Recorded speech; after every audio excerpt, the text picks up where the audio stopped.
Heritage, information age. KYNG SETH. One time for the one time. Yeah. Get all you niggas ass, man. Yeah. Top of that bullshit. Yeah. That's why I'm in it. Yeah. False information to my people, that's indoctrination. 400 years, all that praying, they can still waste. Heretic, the look who in the building. Information age, man, I might be at a million. I'm out my mind, I ain't lying, you better not get wrong. That information is from gay and dead wrong. Reputation on the line, the debate on. Pull the Moses or a David, you get blitzed on. On the Bible, KYNG SETH. Bitch, I'm sourced up. Only books, clocking dates, bitch, I'm papered up. Get on your shit, get out your feelings, that shit like as fuck.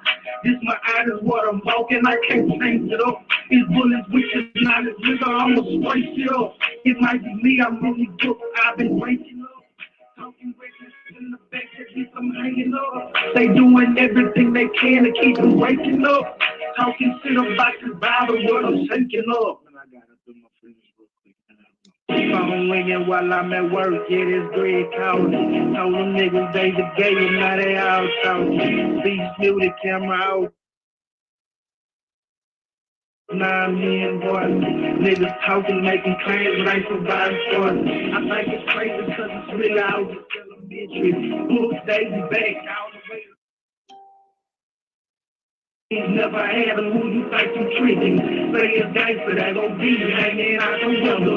Try to bluff me out for stuff in them days expired. Nigga bring the book up, nigga ain't nobody died. The right nigga can't be speaking, but no dumping bad. I yell got them dates for glory, now like fuck with that. We all I need, praying day and he ain't coming back. You got that pseudo shit, I'm asking for some fucking bad. They asking KYNG SETH, homie, why they call it? I'm touching down the cow's head. They say it is raining, but they ain't is raining. They think it's faking, they ain't is raining. They ain't is raining. Niggas ain't is raining, man. They ain't is raining. Niggas ain't miserable, man. They think it's faking. The pain is right, and like it's too fake, man. Niggas lying to themselves, man. Niggas stupid.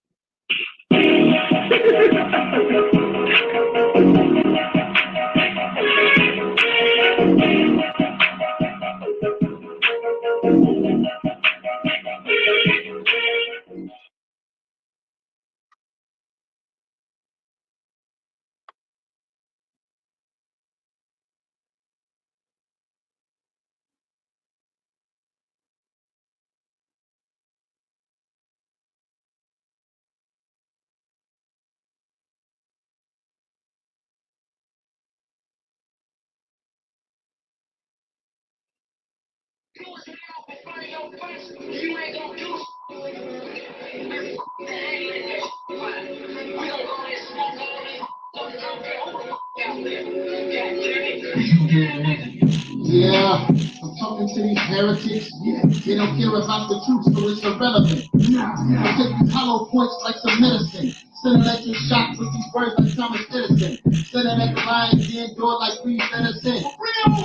You're still waiting on the victory. If you think the lion is lying, check the history. Why you on a hunt for Abraham? It's a mystery, it's a fact. You allergic to these laws that cannot history. Now you see the boys KYNG SETH to get crucified. Stepping in the arena with these bars and you know I'm live. With the evil of the fight and I'm still alive.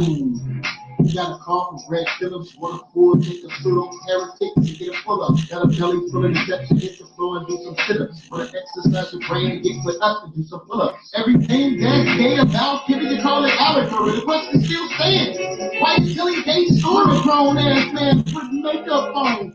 When a man don't believe he's the head of his home. The black woman is God, she don't fight your war. No, brother, you don't understand. No, you don't understand what a man's here for. To hold these doors, to wash dishes and clean these floors. And when her money runs out, then she's spending yours. Something lies in your eyes. You You told me the black woman is God. Yo, I know you're not gonna let King Seth just get away with that diss track. I know you're not. Yo, welcome to the show. Excuse me.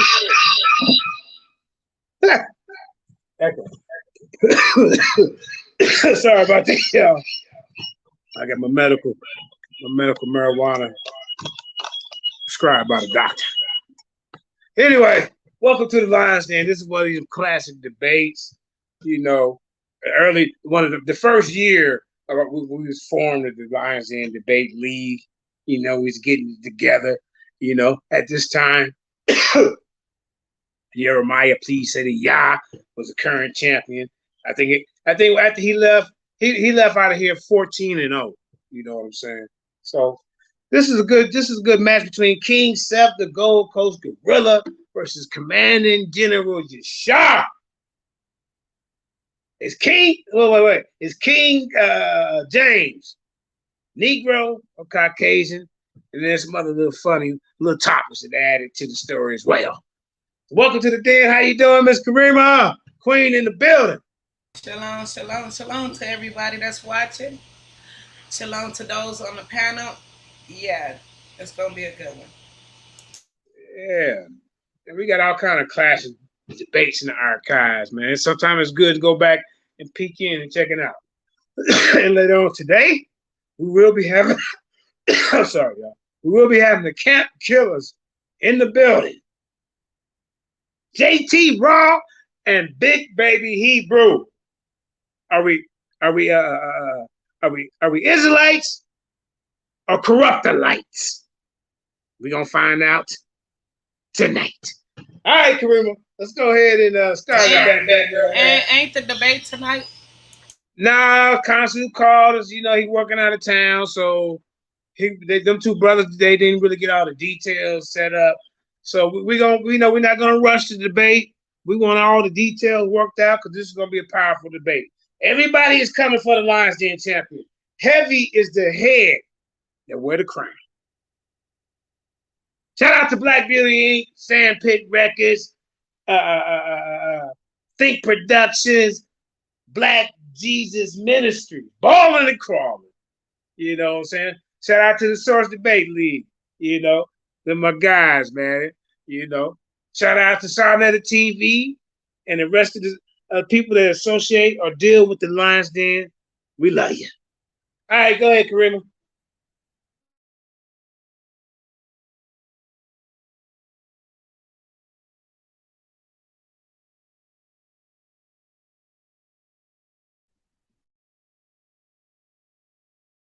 Down, right?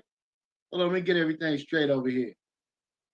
Let me get everything straight. All right.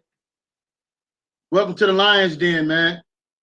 Welcome to the Lions Den.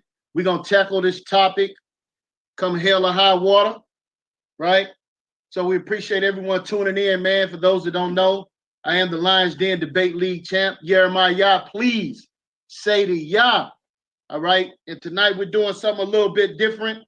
We got a guest host. I got a special guest host, and I'd like him to introduce himself right now. This is your boy, Black Jesus Minister, falling and crawling all the way from H-Town with his boy, Upset, King Seth, my goodness, all the way from Houston, Texas, representing Death Row, Sucker Free Records, my brothers and sisters. Tonight's debate is King James. Is King James, the commissioner of the King James Bible, the King of Scotland and England. Is King James a black man or a white man? King Seth and Brother Black Jesus Minister says that he is white, brothers and sisters. My goodness. If you don't represent Sucker Free Records, then brothers and sisters, you just might be a sucker. My goodness. So again, glad to be here at the Lions Den Debate League with my boy Jeremiah and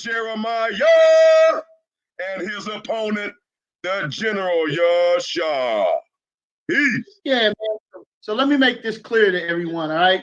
Let me make this very clear, all right? You got to be out of your damn mind if you think for 1 second that King James is a white man. It is going down. So you got two hosts, and on this particular program, I am allowed to be extremely biased because I have a co-host who's representing the other side. And let me make this clear, man. These brothers are about to bring forth some powerful information, and I'm excited. Brothers and sisters have been waiting for this program, and it's about to go down, man. All right? King Seth head is about to roll. Are you ready for the guillotine? That's the question. Are you ready for the guillotine that the Hebrew Israelites are going to be bringing tonight? All right? You know, so I hope all the heretics will be in attendance to see this massacre. All right. Once you all get an opportunity to see this information, right, that's going to dispel disinformation. Right. So, you know, without further ado, I want to introduce the timekeeper, Jeremiah Judah 7000. If you can speak to the people, brother. Hey, Yahweh Ba'ashem, Yahweh Shabbarakatah. Welcome to the Lions Den. Hey, we've been waiting for this match for a long time. It's finally finna go down. I just want everybody, you know, be respectful, no cussing each other, no getting mad, because it's all about the information. Right. And with that being said, hey, I know it's three 15-minute rounds. And then each contestant will be able to ask each other 3 questions after those 3 rounds. Other than that, hey, let the games begin. All right. Also, at the end of the rounds, the questioning period ends, we will be opening up the floor for brothers and sisters to call in. I'll post the number, right? I'll post the number so brothers and sisters can call in. And hey, man, put these brothers on the hot seat, man. Right? Put them on the hot seat, right? Because this is the world's hottest debate league, the Lions Den, right? Which consists of a multitude of groups, Black Jesus Radio, right? Information Age, right? The Heretics, Gladiator School, right? A multitude of bodies to be able to bring forth this information. We got to keep it coming, man. So, you know, without further ado, I want to let King Seth say a few words, and then YASHAR say a few words, 2 minutes apiece. Then we'll get this thing started. King Seth, the floor is yours. Can you hear me? Yeah. All right, man. You know what I'm saying? Hey, the reason I got this gas mask on is because I want all the smoke from you here, from you Hebrews. If y'all want to bring the smoke, King Seth ready, man. I'm gonna shout out my squad team, Heretic Hyenas, aka the Adjustment Bureau. We here to adjust you fellas. You understand me? Now he talking about getting smoked and thinking King James was black.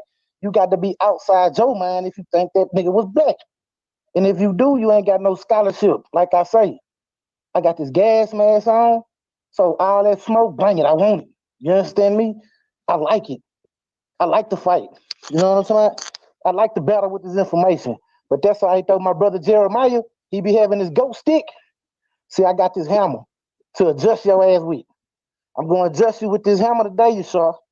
Jeremiah, I'm going to have to adjust you too with this hammer. And Jeremiah Judah. Y'all can all get readjusted. And with that, peace. Black power. Yo, all right, YASHAR, talk to us, General.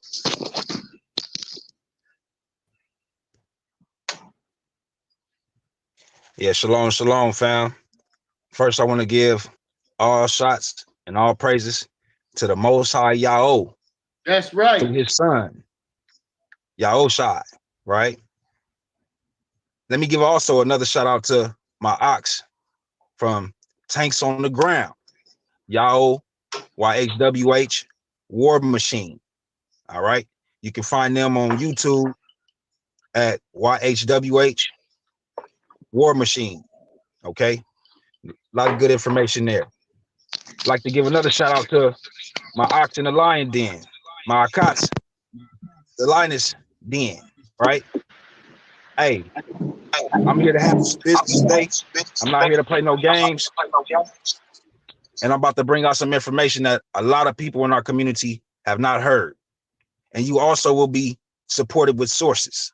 So whatever I'm talking about, you always can go fact check it. You understand what I'm saying? You always can go fact check it. And with that being said, King Seth, you about to get stranded on death row today, my brother. Damn. Yeah. All right, man. So it's about to go down, man. You know, without any further ado. All right, so how's it gonna go? At the end of each brother's round, Black Jesus will be responding at the end of Seth's round, and I will be moderating at the end of Yashar's round. Why? Because we want all the smoke, man, right? We don't give a damn, right? We got sources and proof, and it's about to come out tonight, man. So without further ado, we got the first round. It's on you, Seth. Are you ready? All right, King Seth, is 6:30. You got till 6:45. Right? Go ahead, go. All right. Now I'm gonna start out with the reason why that they say this man is black. Hold on, give me 1 second. All right, can y'all hear me now? Yeah. All right. Now what we're gonna do is I'm gonna show y'all this. This is a picture that the Hebrew Israelites claim that makes King James a black man. This is why they say this, right? This is called an engraving. I have the engraving, the information, the description of it down here. Let's see what the description is. It says engraving of James the First, says king half neck with short hair, plummeted hat, beard, lace collar, embroidered jacket, emerald with the overall bearing Latin title with inscription below. It comes from, the plate comes from Emmanuel Van Metteren, 1614 to 1617. Also, people involved and creators, Nicholas de Clark, 1614 to 1625. Now, this is also another picture that they use. Let's say this is what makes King James black. But upon further investigation, further looking at it, you can actually tell that man is a white man. You can look at him and tell it. Now let's go to another one of their sources. Now, I got another engraving. I looked up another engraving. Right? Now let's look at this one. This is another engraving that actually has his name on the bottom of it. King James, Scotland and Ireland. Is that a black man? And this is him. Look. See the name? This is King James right here. This is another engraving. Now, the piece of metal that it's on, I want to show y'all my credentials that I can speak on. I'm actually a certified welder in welding technology. And in welding technology, you have to study metallurgy, which means different mixes of different metals. You have to know the gas. You have to know what you can weld and what you can't weld. That metal that this picture is actually done on, it's a copper and zinc mix. That's why it's the color that it is. That's why it's the tint of the color that it is, like a brownish color. It's an engraving. Now, why they didn't use this one? If you look it up, if you go to engravings online, it will show you that it's like 17 different ones. Okay, now I did my research based on the premise that whatever you are, your father is what you are.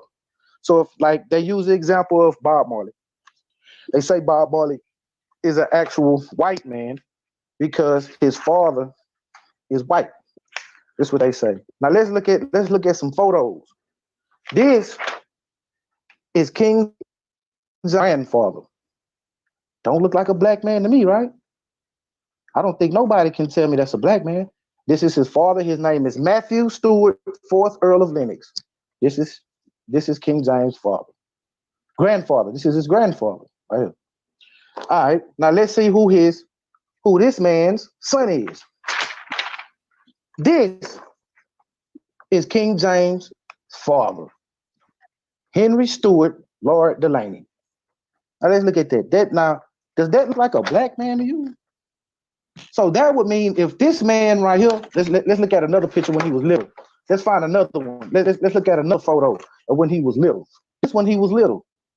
This is his daddy. This is Henry, Lord of Lennox. This is when he was younger, about a teenager. Now look, you can tell they're the same picture. Okay, now let's look at a photo of King James. Let's look, there go King James right there. Now watch, you see the red hair? You see the red hair in his beard? Look at his father. Look at his beard. You know this is man's father. So if it goes by you are what your father is, and this is James's father, then by Hebrew interpretation, he's a white man. Now let's go a little bit deeper. Let's see who's the people that's saying that he's a black man. Okay. I looked up, kind of did a little research right here. What it say? Ancient African writing systems, right? And it has a photo. The same one I showed y'all. That's saying that he's black, right? Let's go a little bit further. Let's see what they're saying. All right. Let's see what they're saying about this man being black. It said on the original engraving on the right, a reproduction. It is clear in this comparison that in the fake engraving, the artist has rounded the face of King James and made his lips thinner. The face had to be round and less like frontal hook nose of blacks to make the nose longer and more European. In doing this, the artist presented more neck and fake version of King James than is evident in the original engraving on the left. Okay, that's fine, cool, and dandy, right? Now let's see who wrote the article. This is the source that the article saying that King James is black comes from. His name is actually Clyde Winters. Now let's read the caption. It says Dr. Clyde Winters has taught in Chicago public schools for 36 years. He has taught education and linguistics courses at Chicago as a public. He wrote standards in 1980s and 1990s and standards in the Chicago Public School and Common Core standards. Okay, now that's him, right? Now that's all. That sounds great. Like that's what's up. It sounds real good. Now let's see. The boy Clyde Winters. What you have to do is you have to vet the source. This is called vetting the source, right? So we're gonna look at the guy one more time, Dr. Clyde Winters, and we also have, let's see, hold on. We also have his background, right? We also have his peer reviews. We also have his peer reviews on this, right? It says this right here. Let me see, it's working on letters.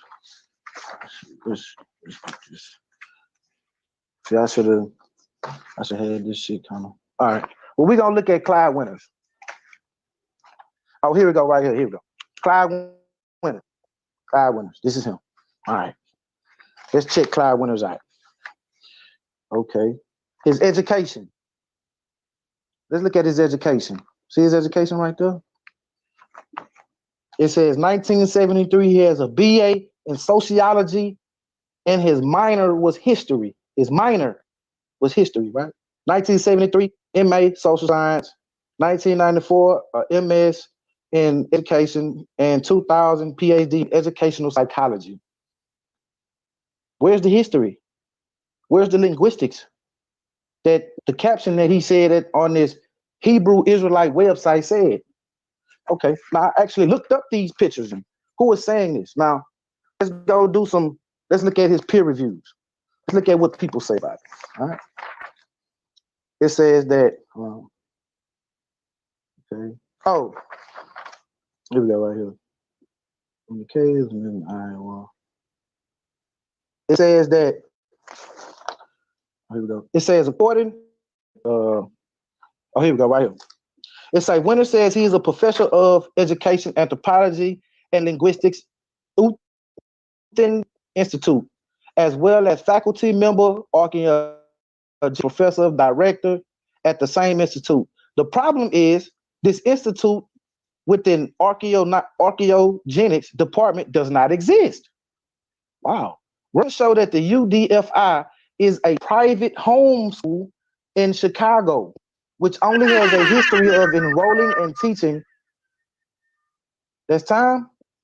No, bring it out. Is that that's time? a great. No, that's a great point. Bring it out. Was enrolling and teaching African American students from 8th to just of 8th grade, 13 to 14 years old. UDI staff and faculty members all seem to be one person, Clyde Winters. The private school also appears to be in his own house. Let's see what his peer review say. Say, when confronted and asked to provide evidence of these nonsensical claims, it is notable that Winters alters his position by asserting all or most of these people being black to arguing there were just a small number of sub-Saharan Africans, migrants in these civilizations to trade, contact, etc., which no one denies. So it is not as if Winters holds a consistent position and admits to trolling. He admits to trolling. This is what this guy does. Okay, well, that's enough about Clyde Winters. Now let's go to the part that really just can't be, just refuted. You see what I'm saying? Let's go to something that really can't be refuted. Oh, this is the peer. I have the peer. 5 and minutes if you want the remaining. links, okay, well let's go to, let's do this. Let's do this right here. Let's go to the DNA of King James. King James was part of the Stewart family. Right?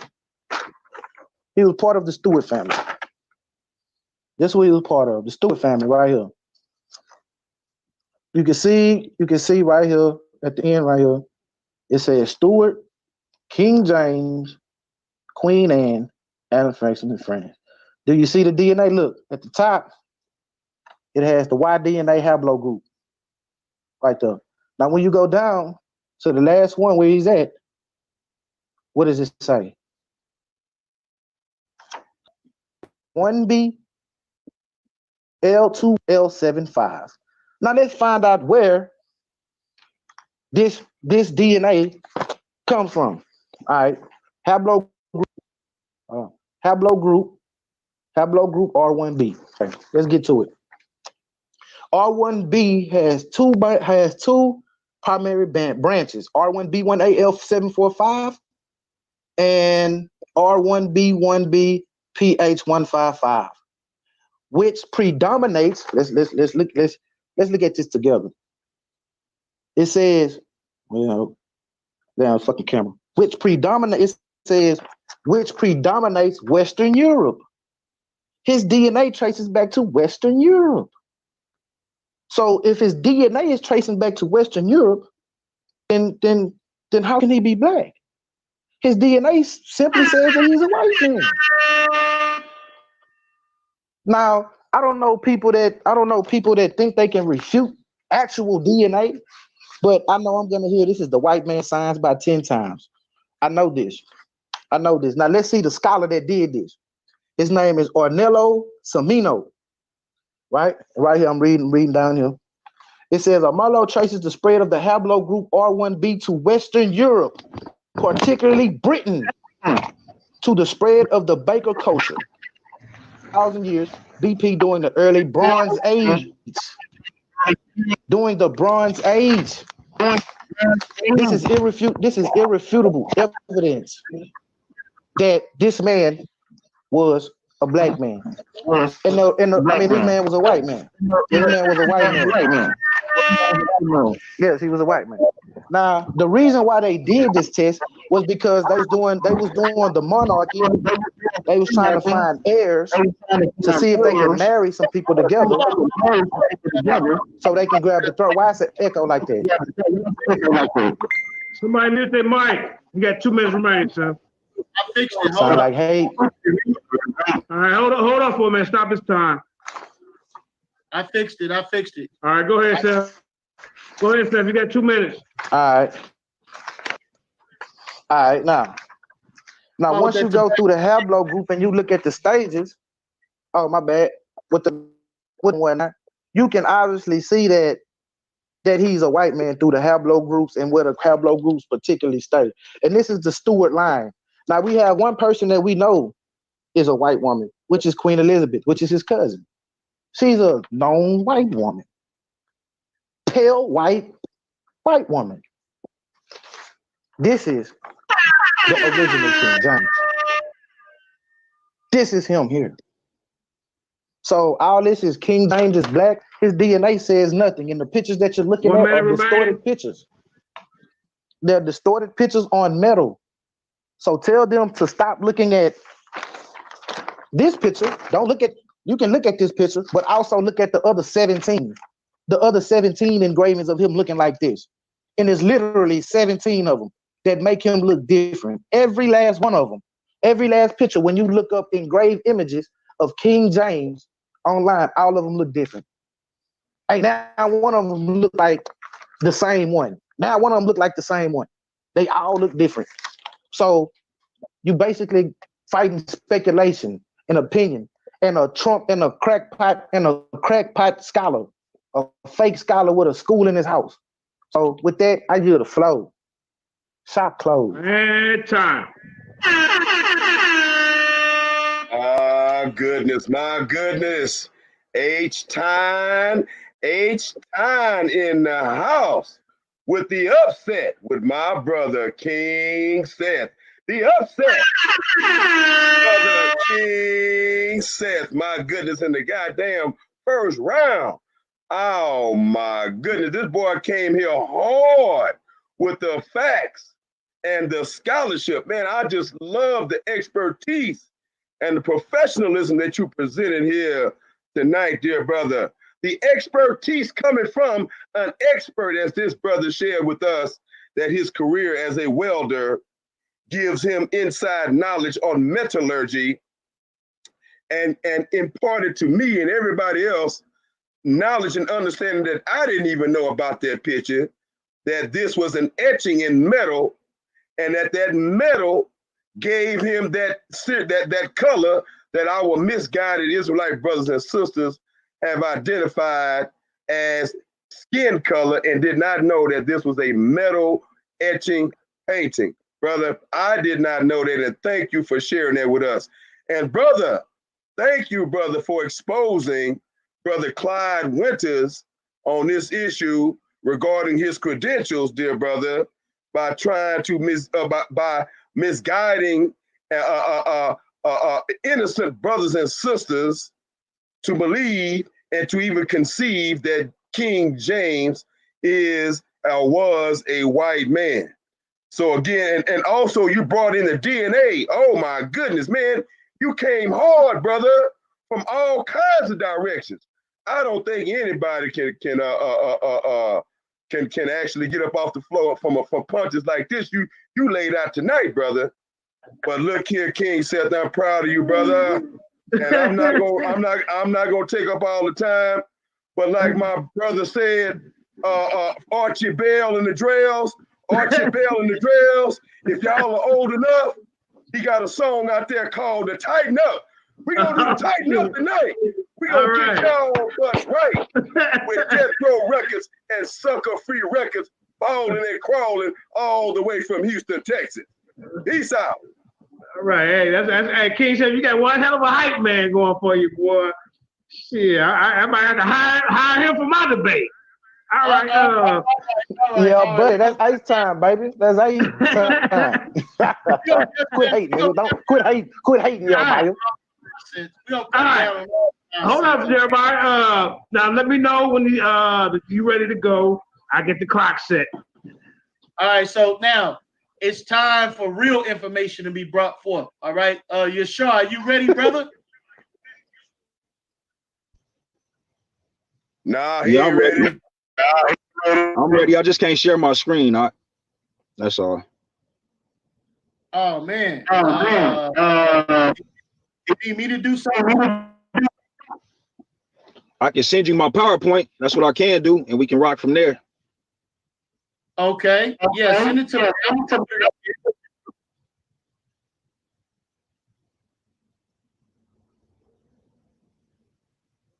You sending it on Messenger? Updating link.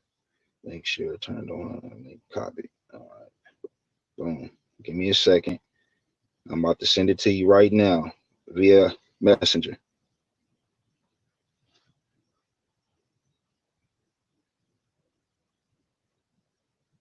Bang. Come on. Messenger. Send it to Say what? Send it to HORS. HORS. What's that? The other page, the original page. Got you. Got you.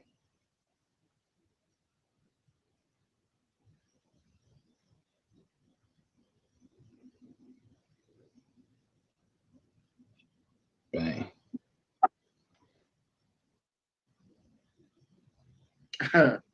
Kyle said you knew you couldn't share 21 minutes ago.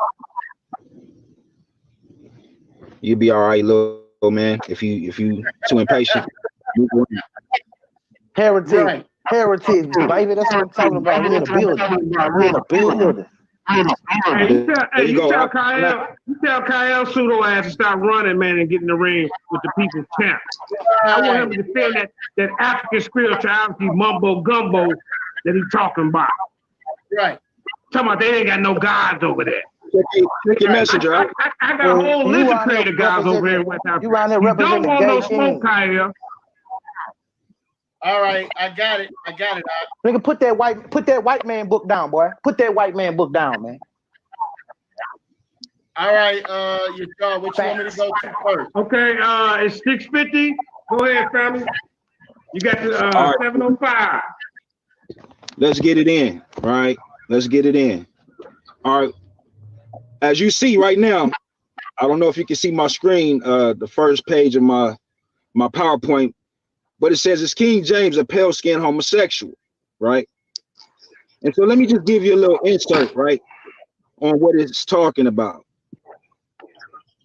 It says, the son of King Charles I, and whose nickname was a black boy. A nickname being a black boy.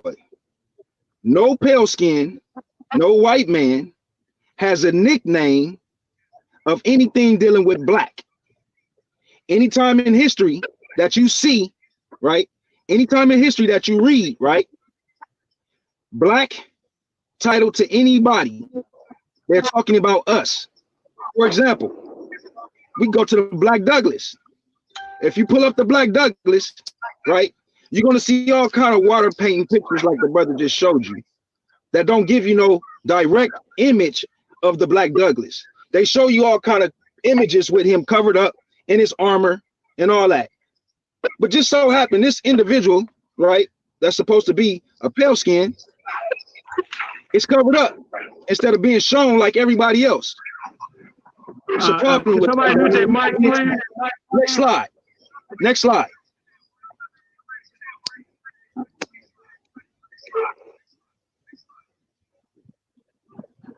I don't know if it, okay. So right now I'm showing you the sources that I'm coming with. I'm not coming with YouTube. I'm not coming with Wikipedia. I'm not coming with internet sources, fam. I'm coming with some real solid sources, books. As you see that price? That book is $1,000. $1,000. And it's actually written by King James himself. Oh, wow. I know you wasn't expecting that one right there, King. But when I asked you and your brothers about it, y'all didn't have no answer. That was your fault. So we're going to get off into this. Now, mind you, this book is information that's about King James writing to his son. Directly to his son. Not a second hand, not a third hand, not a historian, but King James writing to his son. You can't beat that. You can't get past that, fam. Next source, next page. Next source, we're dealing with The Negro Question Part 3 by Lee Cummings. Now, I'm showing you the sources, real sources, before I actually get off into the information. So when I start getting off into the information, I can just say, look, it's from this source, it's from that source, this source. So you have it right here. You can come back to the video and you can check the sources and get the information. Next source. Another source we have. The Negro Question Part 4, The Missing Link. This is dealing with the royalty of Europe. All royalty. Matter of fact, it's dealing with the black royalty of Europe. Just to be clear and cut. Next slide. We have When Scotland Was Jewish. Oh yeah, Black Jesus Minister. I got you, brother. You want to talk about DNA? This book right here breaks down DNA in its very clear and direct way and fashion.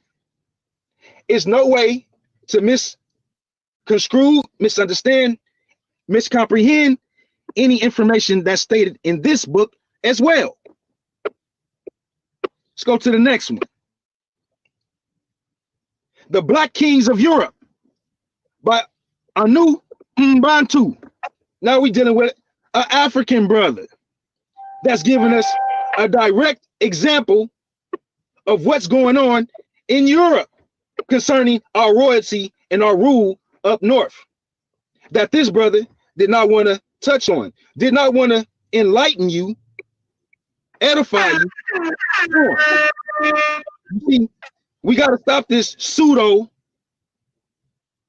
BS that these brothers be bringing out, repeating everything that these pale skins say when it don't line up with our truth nor our ancestors' information. Next slide.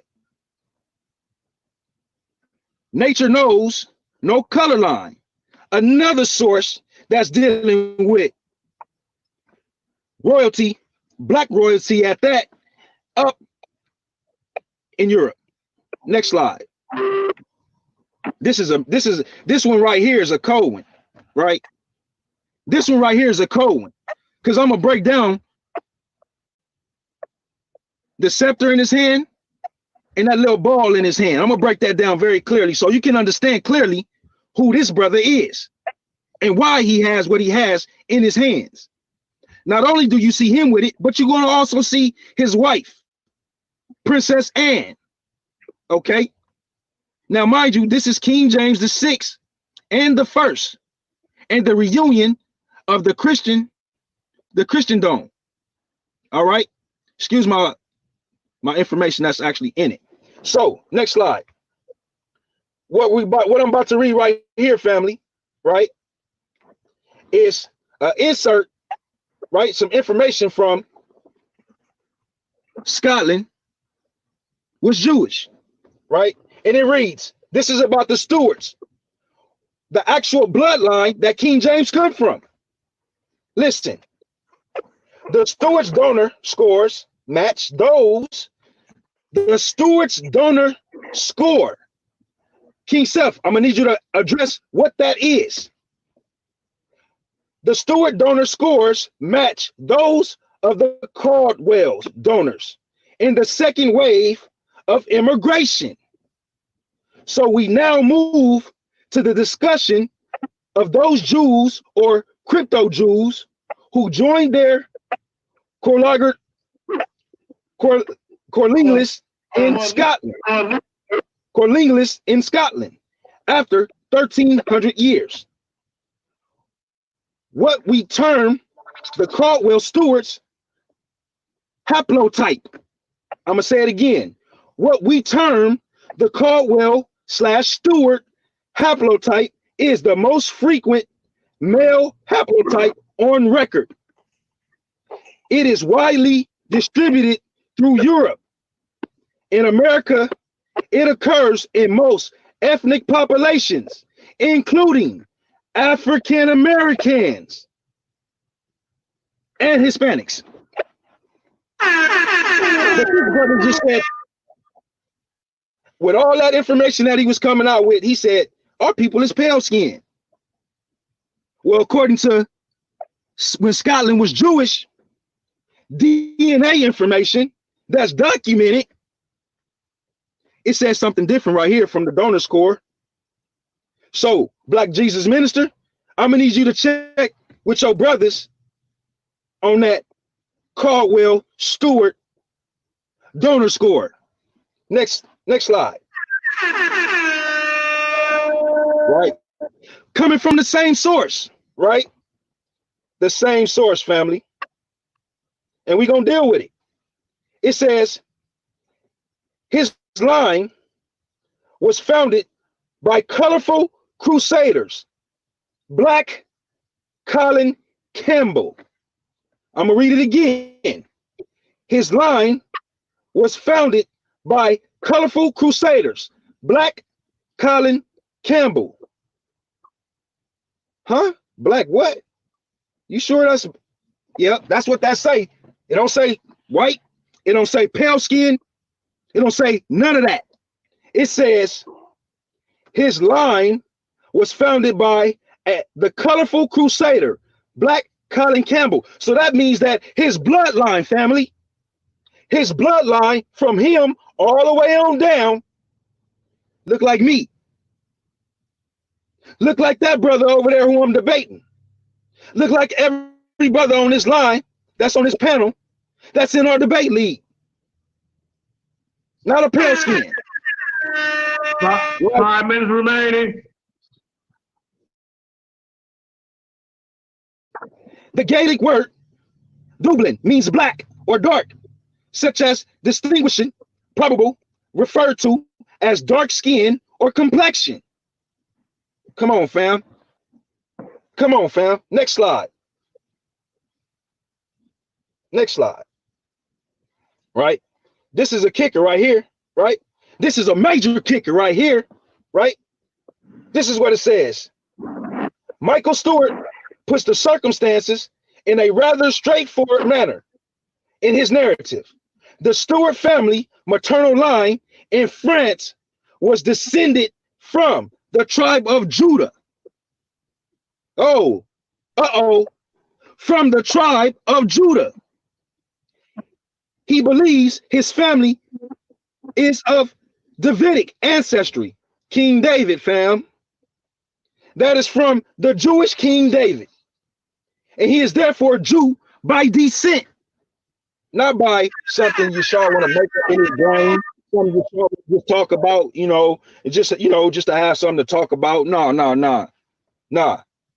This is documented information, fam. Credible sources. Next slide. So now we go on into King James and the reunion of the Christendom.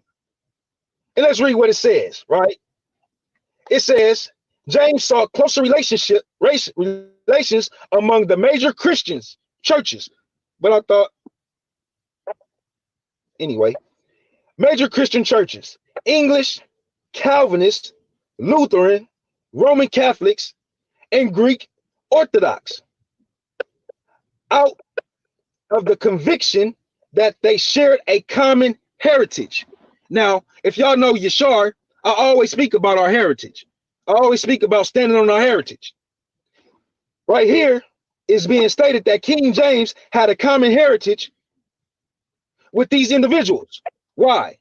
Because they followed the laws, statutes, and commandments. Before the Bible was even commissioned, family. Huh? How that work? If they not of the bloodline of Judah or of the bloodline of YASHAR, how are they connected to our heritage? Let's read on. It says James helped to secure and maintain European-wide peace during most of his reign as King of Great Britain. Come on, man. Do you understand what Britain is? I don't think so, but we're going to get off into that. We're going to make sure you understand what Britain is. We're going to break down what Brit and N is, because y'all clearly don't understand. Next slide. Right? Now we're dealing with the Negro question part 3, the Black Pentecost. So we're going to see more of our people in that land. Right? And we're going to understand the separate from what we understood as truth and what they understood as truth. Listen, it says it is important that you understand this great truth, and that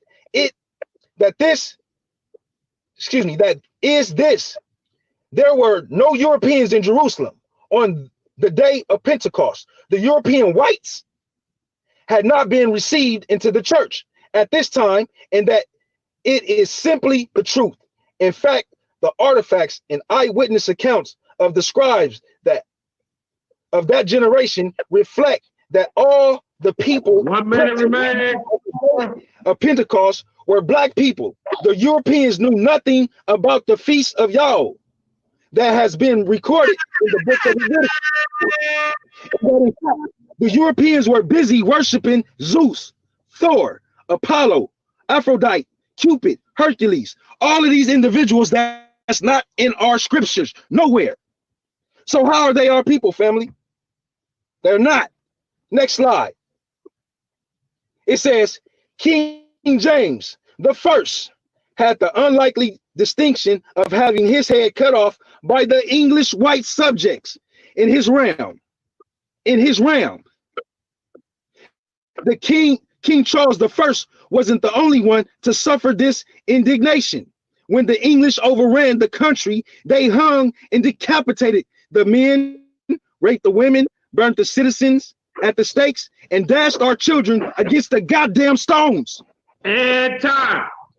This is a bit of history that is not taught nor reported in the annals of the world history. Scott King Alexander.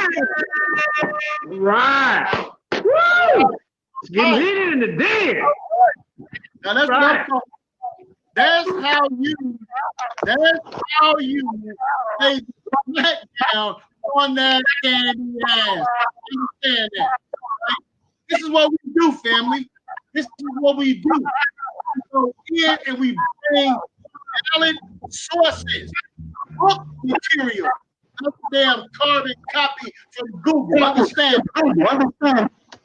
Right? So this is what's going on, family. We're taking a look at exactly the information.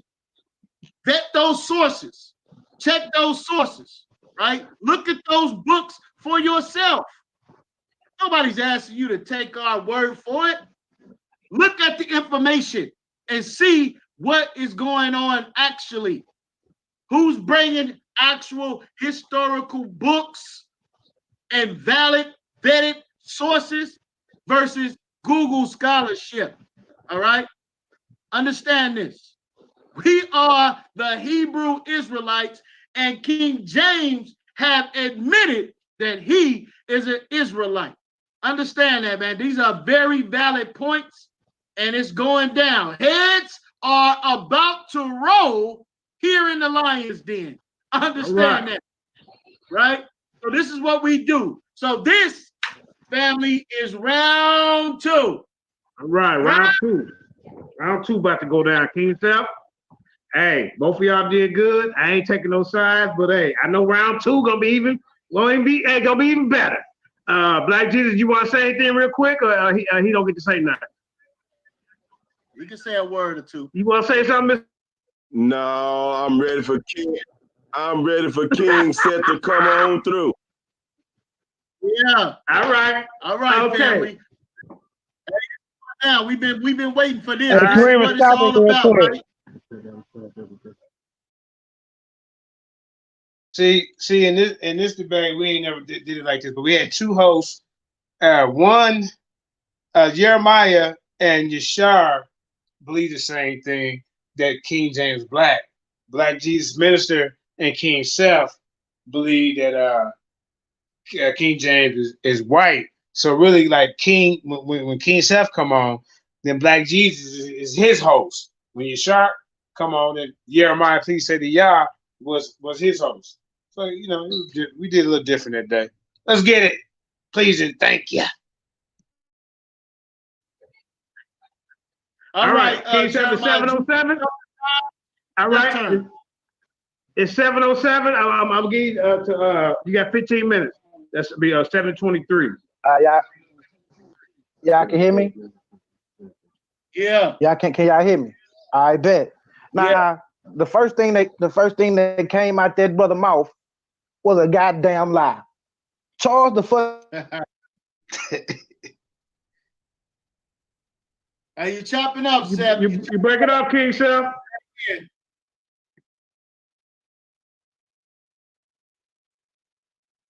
You're not muted. King Seth, you breaking up. You're breaking up,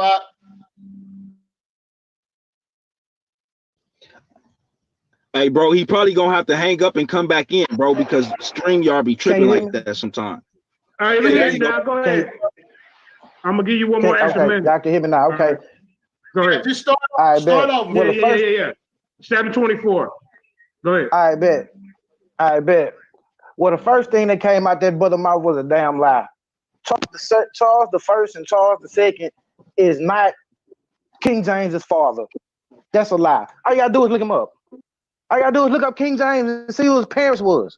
So Alice Charles the First was his father? No, he's not. Henry Stewart was his father. That's on record.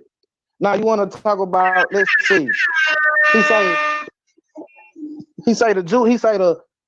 nobody's denying that the Black Moors were in Europe. We're not saying that, but we have to remember when King James became king. He was born in 1550. He was born in 1566. He took kingship in 1567 when he was 1 year old. You see what I'm saying? So that time period was during the slave trade. Now let's watch. Let's look. Now source: early times, Black present home.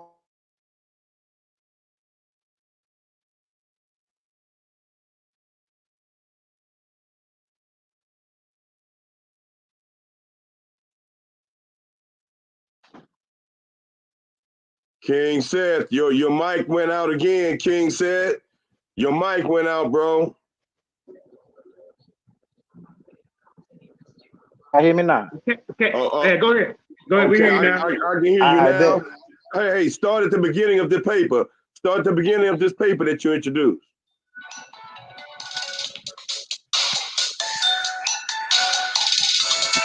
All right, come on, y'all. Turn off your phone, whoever that is.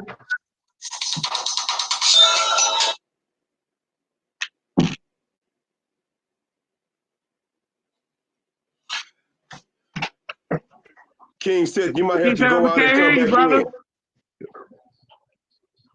Go out and come back in, King Seth. All right. I'm gonna stop this time at 7:10, y'all.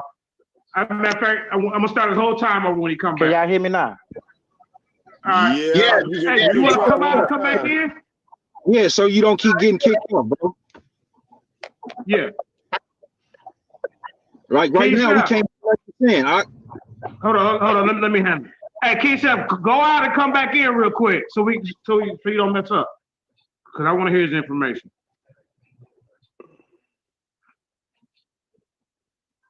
All right.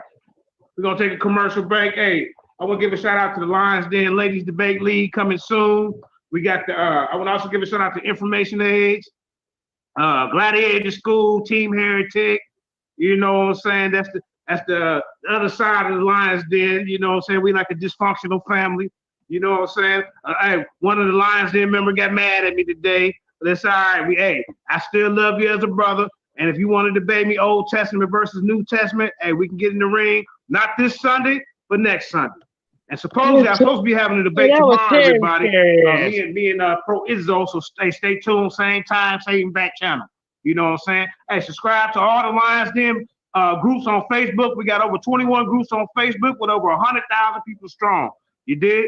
Also, we got about 5 or 6 debates coming up back to back to back to back. So, hey, this is one of the hottest debate leagues on Facebook. And guess what? King Seth is back. Come on, King Seth, bring that fire. I want to hear it. Go ahead, Doc. Yeah, King Seth, go ahead and say something so we can make sure we can hear you. Say something, brother. All right, can y'all hear me? Mic check too. Yeah, we hear you. Okay, cool. So start over from the very beginning when you started introducing that paper that you had in your hand. All right, you got the 727. I'm gonna give you 728 since it's already 712. Go ahead.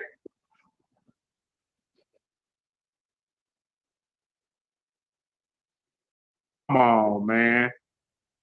You might have to take them headphones off.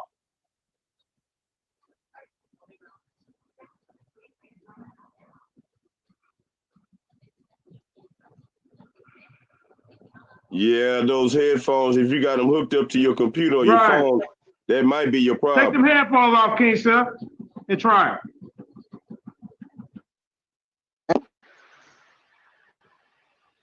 Can y'all hear me? Yes, sir. There you go. Yeah. Hold on, let me start the clock over.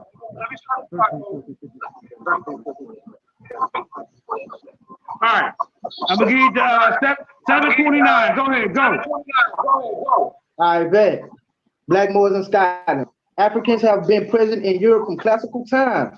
In the 2nd and 3rd century, Roman soldiers of African origin served in Britain, and some stayed after the military service ended. According to historians Fryer, Edwards, and Waveland, these are sources, in the 9th century, Viking fleets raided North Africa and Spain, capturing Black people and took them to Britain and Ireland. From the end of the 15th century, we begin to see evidence of the presence of Black Moors in the accounts of the reign of King James of Scotland and later Elizabethan England. Now let's see what King James was doing right here, man.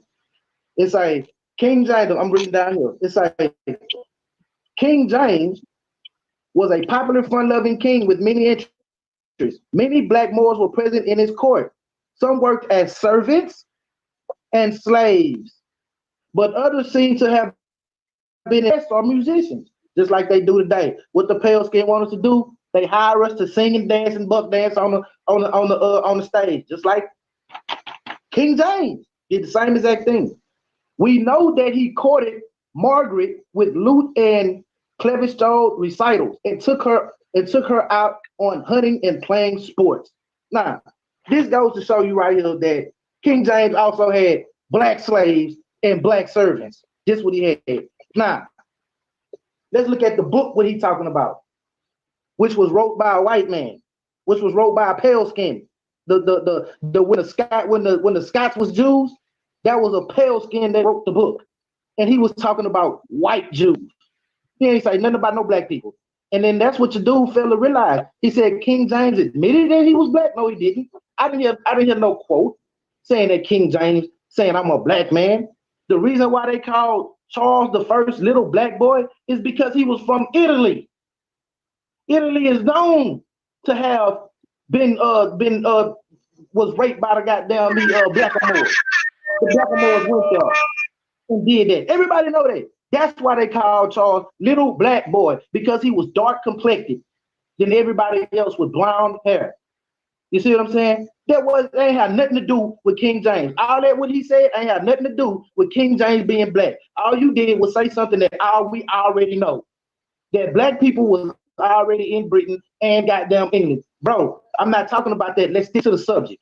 Now the Scots in the Jewish Scots, let me see if y'all can see. If y'all can see, it's kind of light.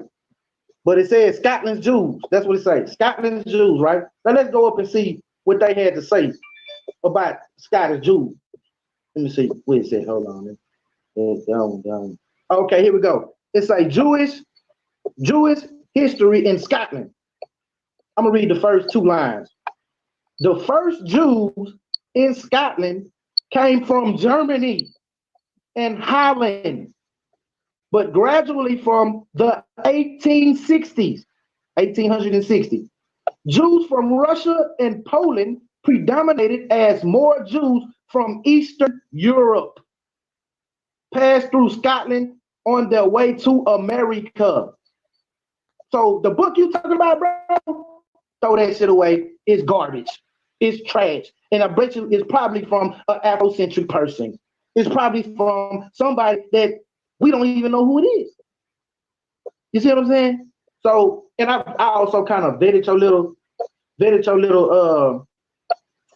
the dude that you talking about. Bro, that book that you talking about is to his son. That's all it is. That's all it is. Charles the First, his brother was Henry Stewart. That's who his brother was, bro. And he a white man.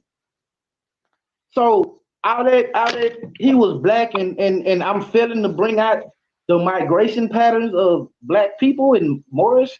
Man, stop. That has nothing to do with King James being a white boy, a predominantly white boy.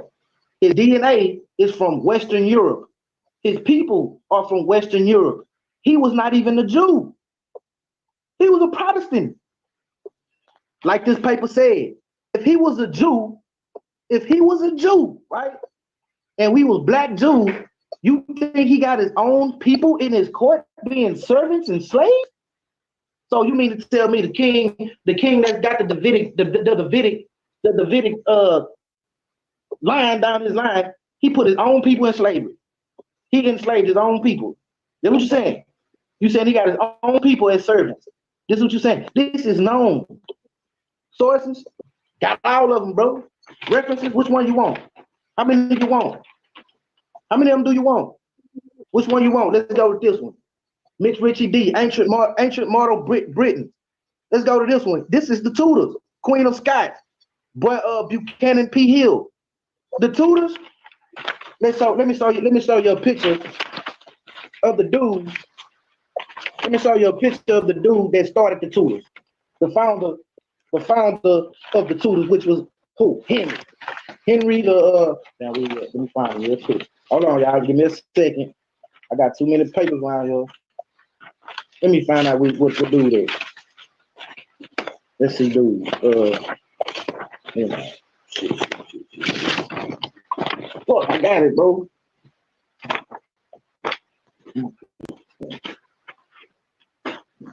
Ah, damn. Well, all you have to do, let me see, it might be in here. I hope y'all will look up Henry VII. Look up, oh, here we go, right here, bam. This is the guy that started the Tudors. This is the founder, the patriarch of the Tudors. Now he said something about matriarchal, he said matriarchal lineage. Oh, you're a Hebrew Israelite. You are what your father is. So if your father is a white man, then you are a white man. Just like I use the example of Bob Marley. So King James is a white man by your standards. Now let's see, King Henry the fucking seventh was the founder of the Tudor dynasty, unifying the warring factions in the Wars of the Roses. Although supported by Lancastrians and Yorkists, alienated from Richard III's deposition of his nephew, the seventh. First task was secure the position. He married Elizabeth of York. This is him again. So all that Tudor crap, all that Tudor because he was black. No, bro, he was not. He was not a black man, bro. And we see this and we know this for a fact. I don't know why Hebrew Israelites want to blackwash everything. We don't need to whitewash these people. We don't need to say people that's black that ain't black. Let them have King James. Let them have King James, man. We got the richest man on the earth to talk about. We got Mansa Musa, richest man on the face of this planet. And y'all want King James? A homosexual? A flaming homo? And then y'all want to whitewash and say he black them books, bro? Them books that you talking about, have you vetted them? I bet you they're written by Hebrew Israelites on the Hebrew Israelite website. Bro, DNA trumps everything. Sorry if you don't know that. And like I corrected you the first time, Charles the First is not King James' father. You see what I'm talking about? It's not his father. His father was Henry Stewart, a white man. I put the stuff over there, so I ain't got the picture of the nigga. Let's see Henry Stewart again. Let's see what Henry Stewart looked like once again. This is Henry Stewart. Henry Stewart, Lord Delaney. So if this is King James' father, then King James is a goddamn white boy. That's facts. DNA says it, R1B, Western Europe. His mother, Western Europe. His father, Western Europe. So I hope you come with something better than some Afrocentric books that you can't even vet, bro. Who wrote these books? Where did they get their information from? Because I already X'd out one of your people, Clyde Winters. Now I could have done it all day long. I could have done it all day long and vetted every last one of them and killed them. But I didn't. I just took one. Just to show you. And he's a Hebrew Israelite. So with that, bro, I'm gonna go on the flow and get dude a little time to try to clean this shit up.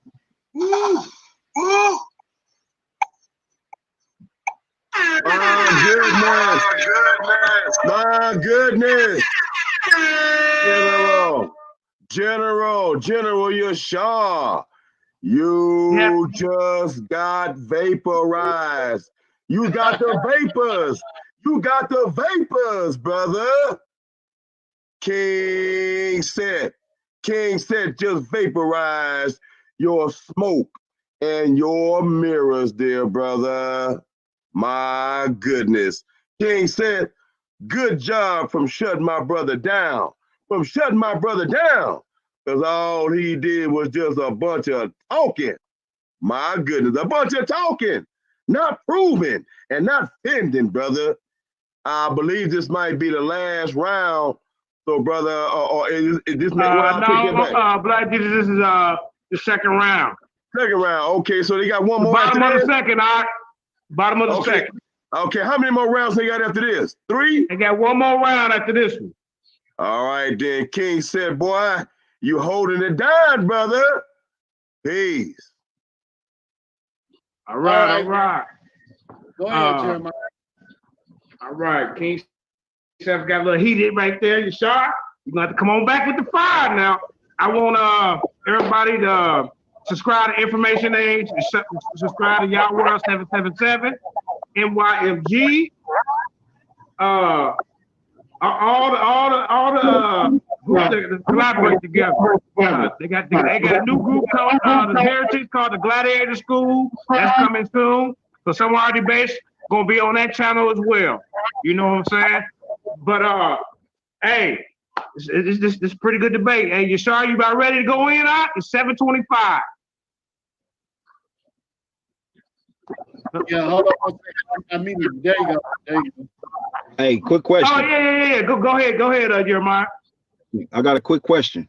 How much time did he have left? He had 5 minutes left. Let me get that 5. Yeah. In that 20 minutes. So you gonna get 20 minutes? Let me get that 5. You get that 5, you get 20 minutes. You yield the floor, you get 20. Let's go. All right, go ahead, family. Hold on for a second. Now, Hey, mute your mic, everybody. Hey, Korean, mute it for a Hey, second. Black Jesus, if you yield the mic, Look at Black Jesus. Hold on, second, man. Hey, man, he yielded his 5 minutes, Black Jesus. That ain't his. It ain't YASHAR fault. Look at Black Jesus, boy. He's funny dude. Love you though, brother. Hey, go ahead and start it back up, Korean. that means he's giving his time up to that person. No, brother, no, that don't mean that, bro. If he yielded up the remainder of his time, he just yielded up the remainder of his time. The remainder of his time don't go to nobody else. Everybody got 15 minutes. Use up your 15 minutes. And if you don't, you just move on to the next man. Okay, Flavor Flav. If King Seth want to give it to him, that's up to King Seth. What you mad about it for? Hey, Right. King Seth, can we have your 5 minutes? Hell nah, nigga. I got my foot on these niggas' Well, neck. then, Hell hey, nah. get Fuck your that 15 shit. minutes on, all right? Don't worry about it. Let's Hey, rock. Let's go. Ain't no big problem. Everybody Hey. hold up. Everybody hold up. Seth, unless you want to come back on and finish your 5 minutes, you're giving your 5 minutes to YASHAR, brother. Hell no. If you want to come back, These are three 15-minute rounds. All right, look here, y'all. Okay, we'll just keep it 15. Hey, we ain't finna turn this to no damn circus. Just get your 15. Just handle it. Y'all be able to talk to each other. The question and answer part. Don't interrupt. Everybody be quiet. But it don't look good when you. No. Everybody be quiet. Let's make this clear. Right now, I will give Seth his 5 minutes. If you want to come back on and finish his 5 minutes, he can. But if he don't want to finish his 5 minutes, we're giving that time over to the brother. And that's just how it is, man. 5 minutes. Now, Let me get my 5 minutes. All right, let me get my 5 minutes. You making up some stuff. No. His 15 minutes. Hold on, bro. King Seth 15 minutes belong to King Seth. You can't He give going to do nobody his 5 minutes, Black else. Jesus. So chill out. He get ready to do his 5 minutes. Go ahead, King Seth. It's 7:28. Go ahead. Oh, he done. You Don't got make the that man 7:33. Hold on. I got Hey, some Black Jesus, minutes, chill out. You say you got some more. All right, that's it. You Well, got the 7:33. Go ahead, go. I bet. Now let's get these dates straight. When he talking about this migration to Scotland, right? Unemployed, poverty. This is from BBC. The British Broadcasting Channel. Now let's see what they say about the history of Jews in Scotland. This is from like several of them. Some of them say the same thing. Unemployment, poverty, and persecution caused thousands of people from Ireland, Italy, and Eastern Europe to travel to Scotland to search for better lives. Now, once it says in the middle of the 19th century, the Jewish communities in Edinburgh and Glasgow were equal to size, but gradually in growing commercial economy, and Glasgow attracted more Jewish traders. Now let's look at these Jewish people that they're talking about.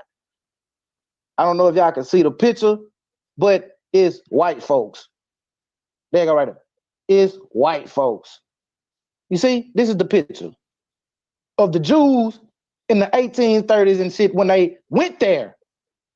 This is the only record of them going to Scotland, bro. There is no black Jews in fucking Scotland. None of them. So I'll let the David line and all this shit. Oh, my bad.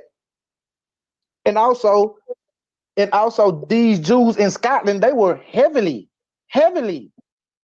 into the slave trade. So like I said before, are you trying to insinuate? Are you telling me that King James would enslave and send his own people into slavery? He's in Scotland.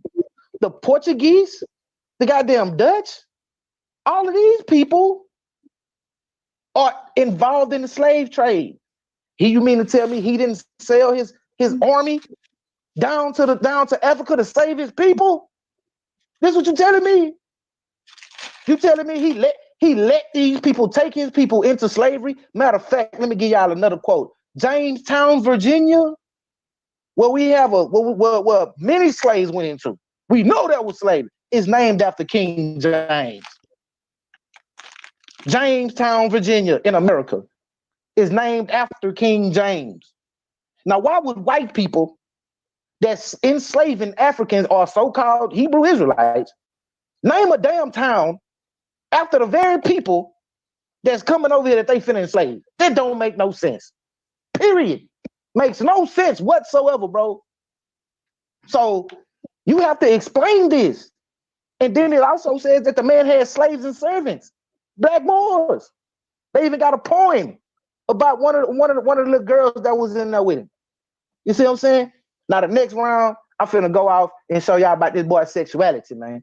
I'm finna go and show y'all how Fruity Loop King James really was, who he liked more, who he preferred the most.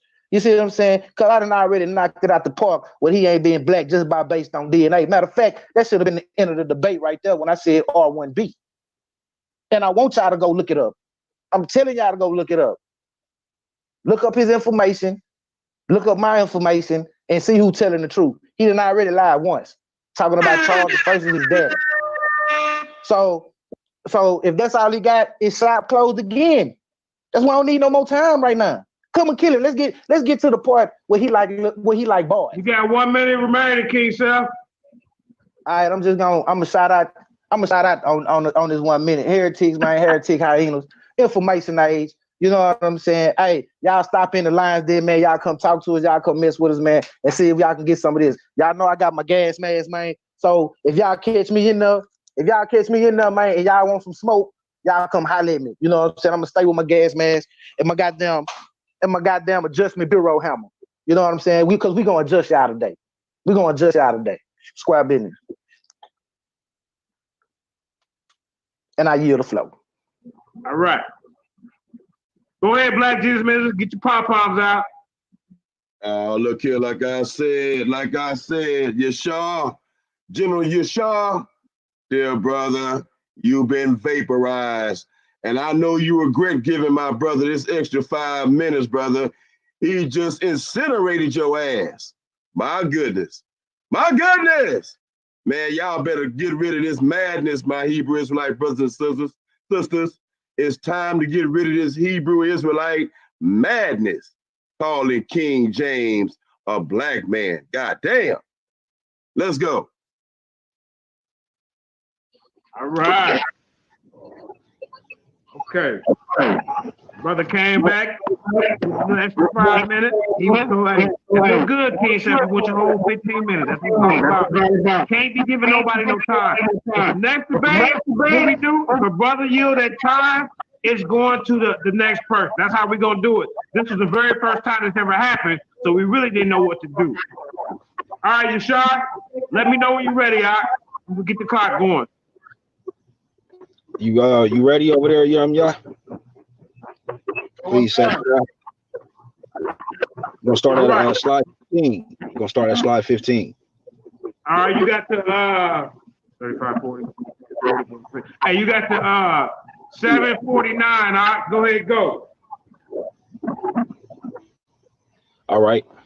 So it reads, now this is from a doctor, right? From an eyewitness account. All right. Dr. Albert Churchward's eyewitness account gives us a grim description of what happened to the black presence in Europe. The good doctor stated that the blacks became exterminated by the time he gave his lecture in 1912 to the Royal Society in London. It is of extreme importance that we begin this discussion with the eyewitness account of the English historians concerning the Old World Order. It has become obvious to me in my research that the ancient, medieval, and early 20th century historians were describing the Old World in their respective generations. These historians describe a world in which blacks were in power all over the earth, not just in Europe, but all over the earth, right? And we already know this, it's documented. And from this vantage point, we shall spring forward into the future to see the secret of the past. So now, next slide, right? Matter of fact, take it to 17. Now, what we see right here is Princess Charlotte Sophia of England, late 18th century. There are 2 points we would make in response. First, being black does not necessarily mean being African, because indigenous black people are presently found in places outside of Africa, which is a fact. It is basic human geography that for some reason has not made its way into mainstream thinking. The further back in history one goes, the more places we find outside of Africa with black populations. That is because indigenous populations everywhere were once black.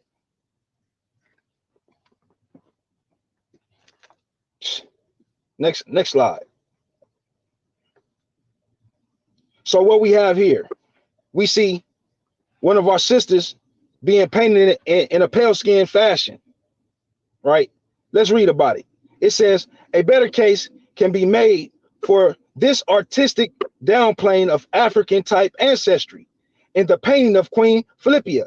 Evidence for her black ancestry mainly comes from her description and genealogy.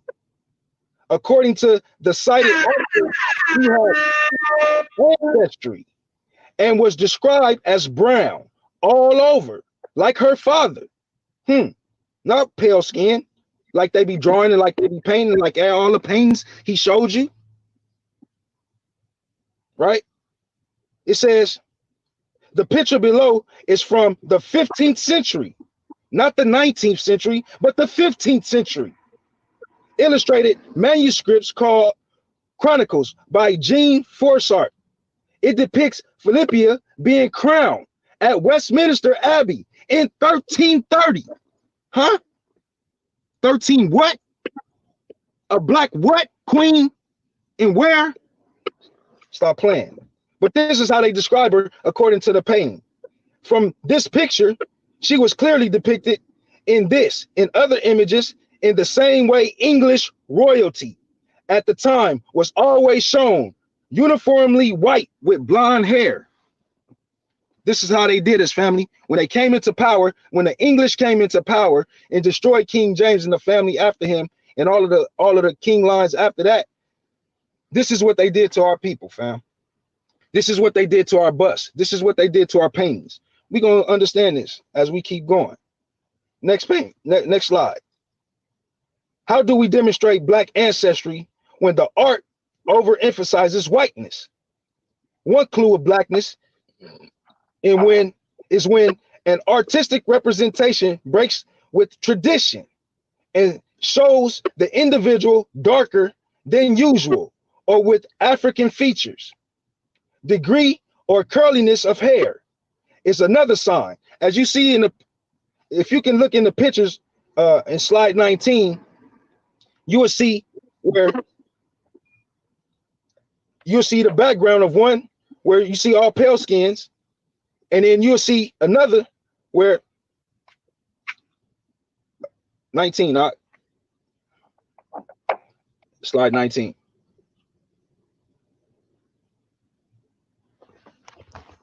Is that 19? No, that's 28. Oh.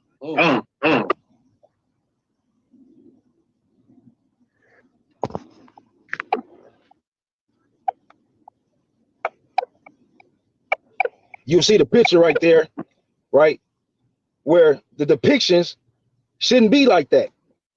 They should be all pale skin, right? It should be all pale skin, just like the picture to the bottom, to your bottom left, where the brother is holding his crown. You see the pale skin in the back, but you see him, brown skin, curly hair, with his crown in his hand. If you look down to your right, you see a Moorish queen. These are the things that they've been trying to hide from us and keep from us. But the brother is not talking about these type of things. Why? Because it connects back to who? King James. If you go through the next few slides, you'll just see the depictions of our people in Europe, in royalty.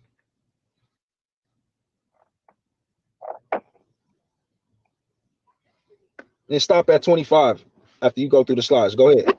You can go through the slides so that they can see it. Got a king right there. Got a pope right there. Got another king right there. You got a king right there. You got another, those two pics of kings. Brown skin, our people. Black Europe. Understand. Next slide. All right.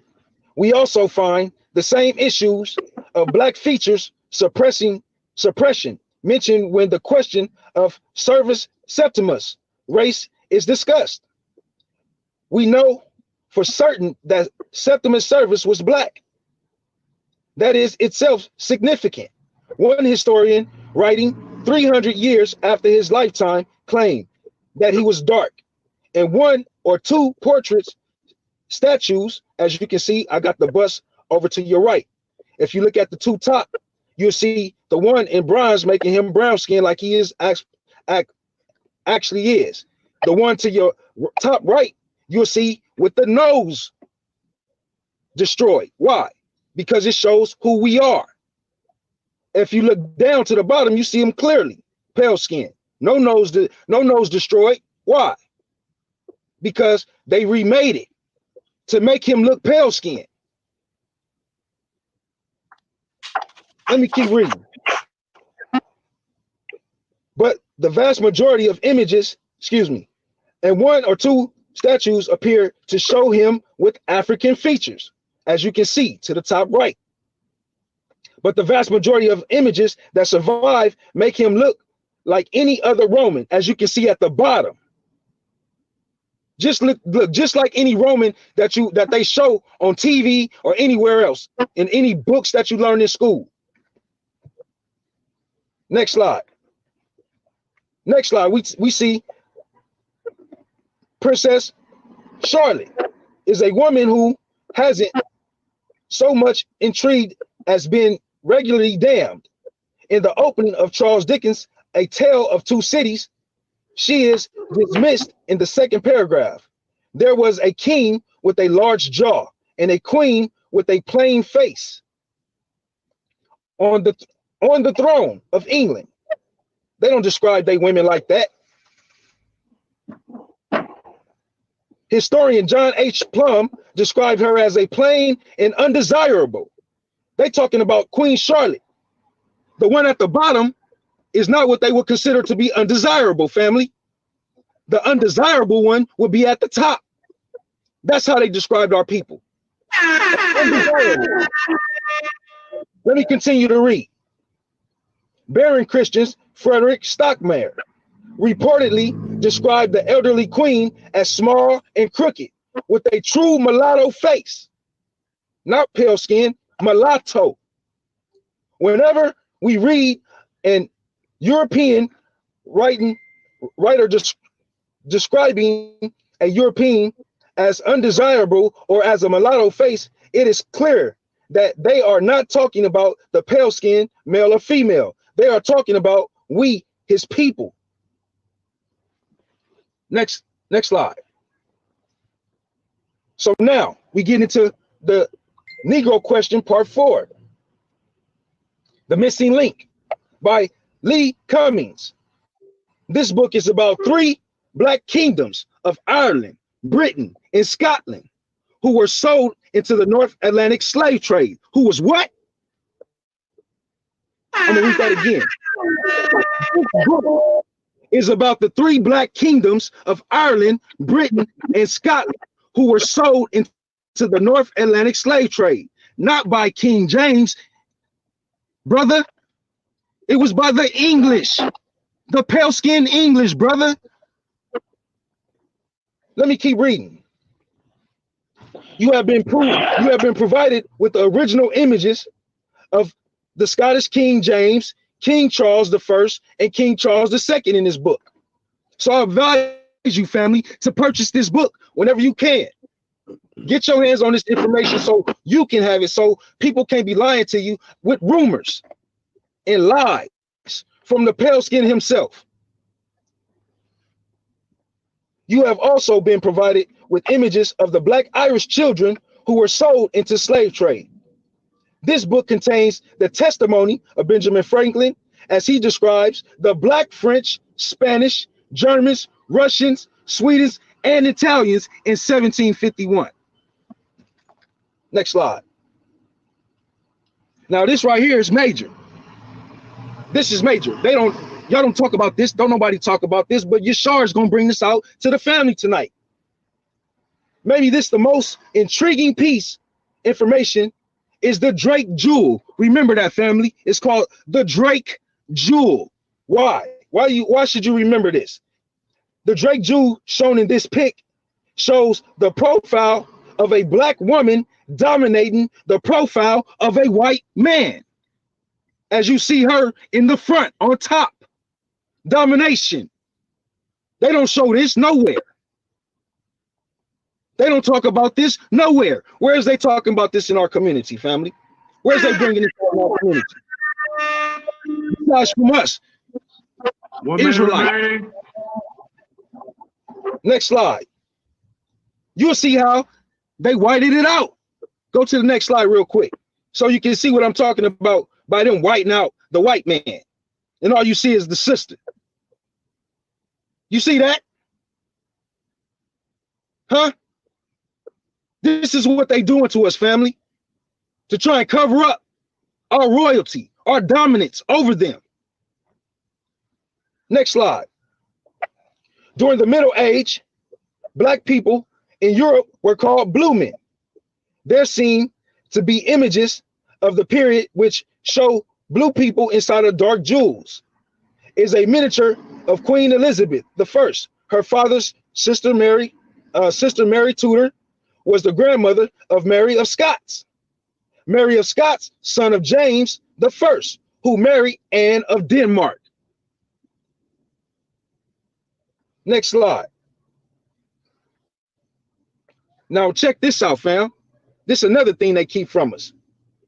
From King Charles, King James, commissioner of the King James Bible, Queen Elizabeth, and the origins of Egyptian princess Scuda, in which Scotland received its name, were all melanated people. Time, family. Oh, I got some more shots. I got some more shots.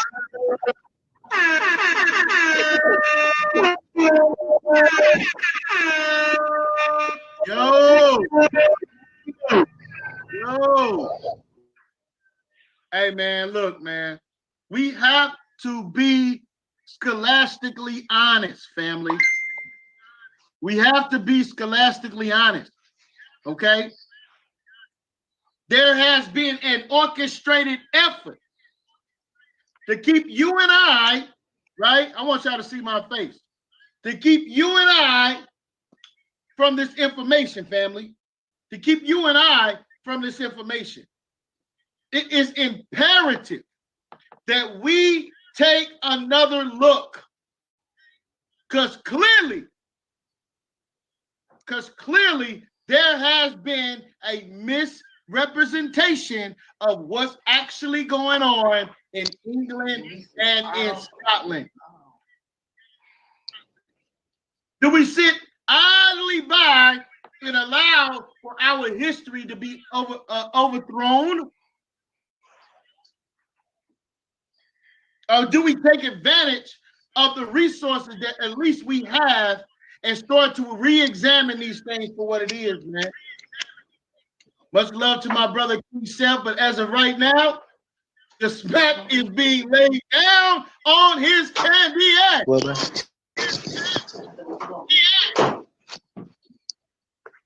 All right. You have to evaluate these things. Look at this information. All right, Jeremiah, let's go. All right. Man, both of these rounds, man, y'all bringing out the information. It's weighing in the balance. Hey, we got people in the audience going for KYNG SETH. We got people in the audience going for General YASHAR. Hey, I'm just enjoying the battle. Both of y'all, hey, I'm proud of both of y'all. Y'all keeping it scholastic. Y'all being respectful. This is how the platform should be. Not none of that cussing each other out and doing all that clown stuff like we did a long time ago. We are really starting to become a professional debate league. That's what I'm talking about. Now, with that being said, the last and final round. This is gonna decide who bring it home. But then after that, we got a question and answer thing going too. I forgot about that. But KYNG SETH, Take the last puff of your cigarette and let me know when you're ready. That's right. That's right, man. Put that cigarette I'm out. gonna smash this dude real quick, man. We're gonna smash this dude real quick. That's my King Seth, boy. All right. 7:51, King Seth. You got your time starts now. Go ahead, all right. All right, man. I'm in this debate, man. I'm kind of confused because I see what the title says. It says, was King James a white homosexual? I thought this was what the debate was about. I didn't know we was debating was black people in Europe. I didn't know what we debating was there ever black people in Britain. I didn't know that. So I didn't do any research to try to debate you on if black people was in Europe. We're talking about King James. Stay on topic, son. Stay on topic. We're talking about King James. We're not talking about Queen Philippa, and then you want to say she looked like her dad? Her father was William the Good, a white boy. So by y'all standards, she would be considered a white woman. I bet you didn't look at that. You said King James wasn't in the slave trade and whatnot? Bro, he was king in 1566. He died in 1617. Bro, nobody destroyed King James. He died. Nah, I'm not saying that these pale skins didn't whitewash our stuff. I never said that. I never made that claim. We know that. But as far as when it comes to King James, are you going to sit here and tell me that his own people in his own country didn't know what he said? Okay, now let's stop with that. Now let's go to the dude being a homosexual. Now, matter of fact, let's look at his accuser. Let's see who is it. His accuser is Anthony Weldon. Anthony Weldon. Hold on, I just had the paper, bro. I'm tripping. Hey, hold on. Let me get this paper. I got it on the floor. Hold on.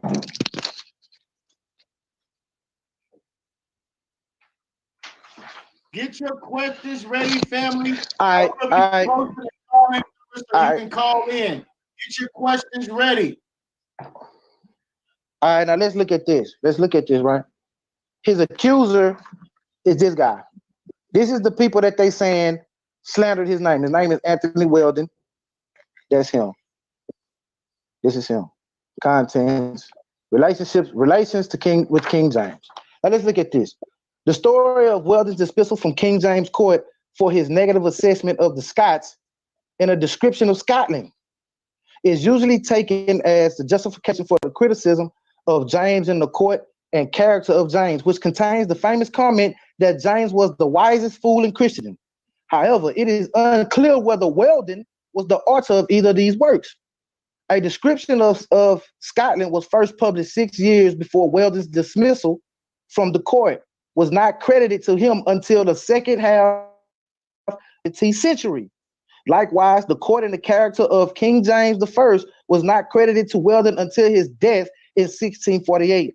He did, however, support Parliament during the English Civil War, holding and administering in County of Kent. Now, what he was saying, what he did was he wrote some racist shit about Scots. He called them dogs. And you know why he did that? Because Anthony Weldon was an Englishman. They did not like Scotland. Just like when they came over, just like when the Irish and the Scots came to America, they was down there with us. That's why some of the slave catchers, like when you watch Roots, the dude that was telling him what's his name, he was Irish. Because they was considered niggas too. You see what I'm saying? They was considered low-class people. So it wasn't because he was black. They was black because he was English, and they did not like Scotland. And if y'all want to see another history, I'll give y'all another movie, even though, we don't do movies. You can look at Braveheart. Braveheart shows you what they was doing. They was really actually racist toward him. So that's why he got dismissed. And so they said that, because they didn't like him, that he did this and he went and caused his name. Okay, let's see some of these people. Let's see some of these people, like YASHAR says, that's saying that they was destroyed. Now this is a guy right here. His name His name is what's his name? God damn it. Oh, here you go. Dr. Phil Stringer. This is what he wrote. He wrote, here it goes right here. Was King James really ungodly man of modern critics? It's like right here. I never with God's grace shall do anything in private, which I am not without shame proclaim upon the tops of houses, King James I, and there must go more of making a guilty man than rumor Ben Johnson 1605. King James was a homosexual, was a bitter persecutor of our forefathers. King James told the king, translated instruction. Okay, this is one guy. This is one guy that's saying that King James wasn't a homosexual. Now let's look at him. Let's see what he does. Okay, about him. Doctor is a pastor of the Ravenswood Baptist Church of Chicago.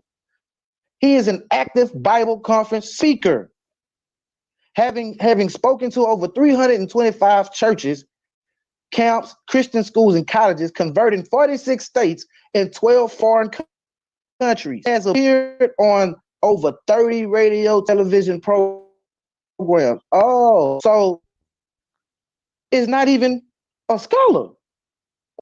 He's not even a researcher. He's a pastor. Just saying King James wasn't gay. You see this? This is the pet. Okay, that's one. Let's see about another one that wrote some actual thick. You know what I'm saying? I had to print this one off right here. Let's look at this. Let's look at what did he write? Let's see what he wrote. Let's see what he wrote. He wrote the Erasmus of King James and his translators, part 1 and 3. Now he's like YASHAR. He's saying King James was one of the greatest kings that ever lived. This is what he's saying. Now let's check him out. Let's vet this source. Let's see where he getting this from. Let's ship. You see what I'm saying? Let's check dude out. What's his name? Oh, hold on. Where is that? I want y'all to see where his name at. You see on the paper right here? Take it right there. David H. Sorensen. This who wrote this. All right, let's look at him. Here we go. David H. Sorensen. Let's look at this guy. A pastor emeritus, North Star Baptist Church. Dr. Sorensen is a pastor at North Star Baptist Church, which he started in 1989. He is an authority on Bible version issue and has written multiple books. Let's see some of these books that he wrote, that this guy wrote. Here one right here. Wow, this is crazy. Look, wow, this is crazy. Why I am a separatist. What? Look at this one. 5 thoughts about biblical separation. And this is a guy, he has no scholarship. He's a pastor. Okay, so these dudes right here, they can't be trusted. Like he say, they the pale face. So we can't trust them. You know what I'm saying? We can't trust them because they're gonna lie, right? Now let's look at some scholarship about King James personal relationships. All right, let's see this. It says right here, contents. He had a personal relationship with, hold on, let me see. Here you go, right here. Essex Stewart, the first Duke of Lennox, Anne of Denmark, Anne Mary. He had some children. Robert Carr. What? Hold on. Relationships? George Villiers, the first Duke of Buckingham. Okay, let's look at this. Okay. The personal relationships of King James included relationships with his male courtiers and his marriage to Anne of Denmark, with whom he fathered children. The influence his favors had on politics and resentment of the wealth they acquired became major political issues during the reign of King James. Okay. See. Now let's go to the next page. Let's see the first dude. This is the first lover. This is his first gay lover. Let's read about him. At the age of 13, James made his formal entry into Edinburgh. Upon arriving, he met the 37-year-old married father of 5, Franco-Scottish Lord Ismay Stewart, 6th Lord of De Agaby. I don't read that. From the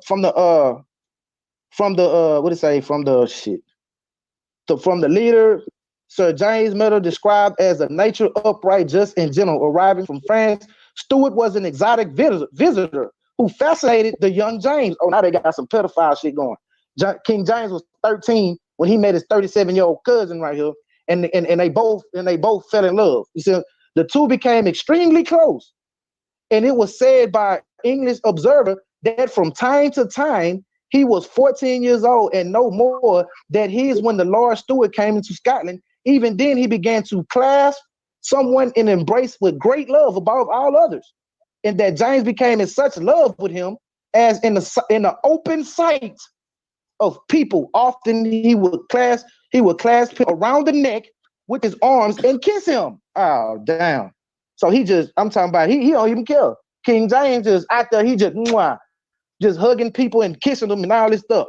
You said that's what he do. It's disgusting, but you know, this is our king. You know what I'm saying? This is the king. Let's see another one. Okay. Robert Carr. I ain't get a picture of Robert Carr, but you can. Robert Carr, the first Earl of Somerset. Let's see what he said about him. A few years later, after the controversy over his relationship with Lennox faded, this is his cousin, Esmond, the Duke of Lennox, away he began a relationship with Robert Carr. In 1607, at a royal jousting contest, the 17-year-old Carr, the son of Sir Thomas Carr, or Kerr of Finehurst, was knocked off a horse and broke his leg. According to Thomas I of Suffolk, James fell in love with the young man. And as the years progressed, shared what Carr would get. Oh, he's a sugar daddy. Man, King James, a gay sugar daddy. Come on, bro. Carr was made a gentleman of the bedchamber. Oh, shit. What? What? Let's read that again. Carr was made gentleman of the bedchamber, and he was noted for his handsome appearance as well as his limited intelligence. Oh, so King James like dumb pretty dude. 1 minute remaining. 1 minute remaining. Hold on. Oh, I got 1 minute. Okay, well, let's read this one out of his own mouth. This is his last love of George Villiers, first of Buckingham. Now let's read what he wrote about King James. Let's see what King James wrote about him. This is out of King James' mouth. He said, I, James, am neither God nor an angel, but a man like any other. Therefore, I act like a man and confess to loving those dear to me more than other men. You may be sure that I love the Earl of Buckingham more than anyone else, and more than you who are here assembled. I wish to speak on my own behalf and not to have it thought to be a defect. For Jesus Christ did the same. Now he's finna make a wild accusation right here. And therefore I cannot be. Prince Price had John, and I have my George. This is what King James was said. And the letters. See, I ain't got time to read his gay letters. I ain't got time to read his gay letters, right? But in his letters, he would refer to George. Damn. Can I get 30 seconds, please? Just to say this, and I'm gonna quit. Hey, all right. In his letters to give him 30 seconds, man. We'll give him extra 30. Go ahead, let him get it out. Jeremiah, hold up, brother. Right, I'm willing to give you another 2 minutes to get that out. If YASHAR is okay with that, we're gonna give him an extra 2 minutes. Okay. Go ahead. All right, go ahead. I'm cool with that. I bet in those letters you can look them up. In those letters, you can actually look up the letters that he actually wrote to George Villiers. What he would do was he would refer to George Villiers as his sweet wife and child, and James would refer to himself as his sweet father and husband. You see what I'm saying? To grant this, and now the reason why he had George Villiers killed is because he kept getting close. He kept running away from his bedchamber, and he didn't like it. Actually, if you can look it up right now, they just renovated the castle that he was in. He had a secret room he had a secret tunnel hall built from his room to George Villiers' room, which he made the bedchamber do. He made the same thing he did to Carr, he did to him. See, every time he would fall in love with one of these dudes, he would shower him with gifts and make him the bedchamber dude. You know what I'm saying? Like he was in charge of the dude draws and all this, like real talk. Like this is facts. I'm not trying to be funny or nothing. Bet. Hold up, that's 2 minutes? Yeah, it's 2 minutes, nigga. Excuse me, I didn't mean to call you nigga. Man, my fault. You want to give him another minute? Go ahead, give him another minute. You got to ask YASHAR, though. Go ahead, you got one more minute, man. Go ahead, get it out. Take advantage let me get one more minute. All right. I bet. That means YASHAR get 18 minutes. Now watch this. Right. Now watch this. I bet. Watch this. In a letter to James, Buckingham said, "Sir, all the way here to I am myself, your unworthy servant with this dispute, whether you love me now better than at the time which I shall never forget at Farnham, where the bed's head could not be found between a master and his dog." James in some letters address him as his spouse, saying that I desire only to live in this world for your sake. I had rather live banished in any part of the earth with you than live in a sorrowful widow's life without you. God bless you, my sweet child and wife, and grant that ye may ever be comfortable to your dear dad and husband. A few years later, James died with Buckingham at his side. Matter of fact, he's buried right now next to George Villiers and Robert Carr in fucking Scotland right now. Right now. You see what I'm saying? This has come out of his own mouth. This comes directly out of King James' mouth, telling you that I got my George. Christ had his John and got down, and I got my George. Now, if that don't tell you that man are homosexual, I don't know what is, bro.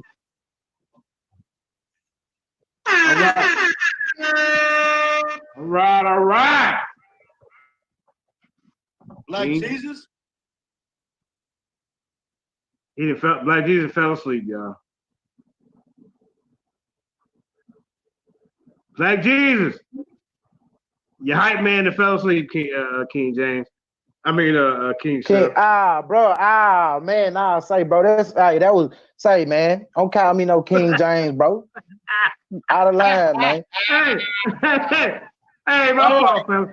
Hey, next time get you a younger hype man. It's past Black Jesus Minister's bedtime. Shit, YASHAR put him to sleep. YASHAR put him to sleep talking about shit that ain't got nothing to do with the damn debate. All right, family. So now we've given the brother extra time. Mute the mic, everybody. I don't want to hear nothing from nobody. We gave this brother extra time to bring out that information. Why? Because it's weak as hell. And you're going to see in just a minute. All right? So now, YASHAR, are you ready?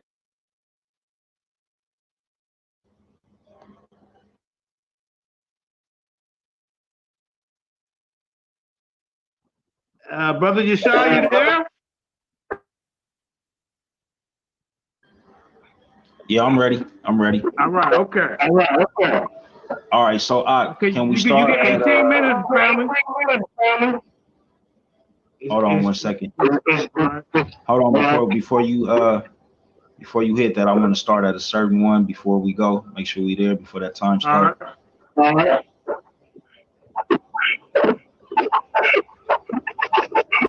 Wait a minute.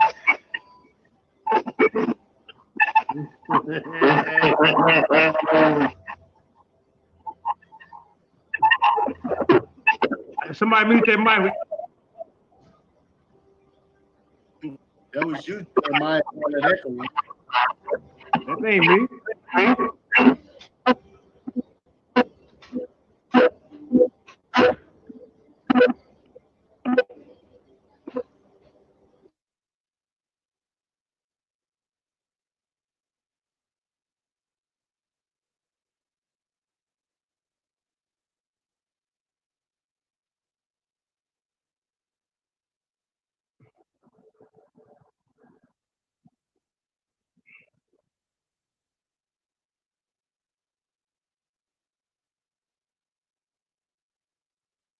YASHAR, you been on mute, huh? You got me off of mute? Yeah, you ready now. All right, so start at 47, slide 47. And then when you get there, I'm gonna need you to blow up both of those pictures for the people so that they can understand and see what I'm reading. So they can get a clear picture of what's being talked about and what's being said. So when I get off into the bloodline of the kings of Scotland, we very clear what's going on. Right. Look at Slide 47. Right now you at like 40. Yeah, that's it. That's it right there. Yep. So you can blow the pictures. You can blow the pictures up so that they can see it, if you can.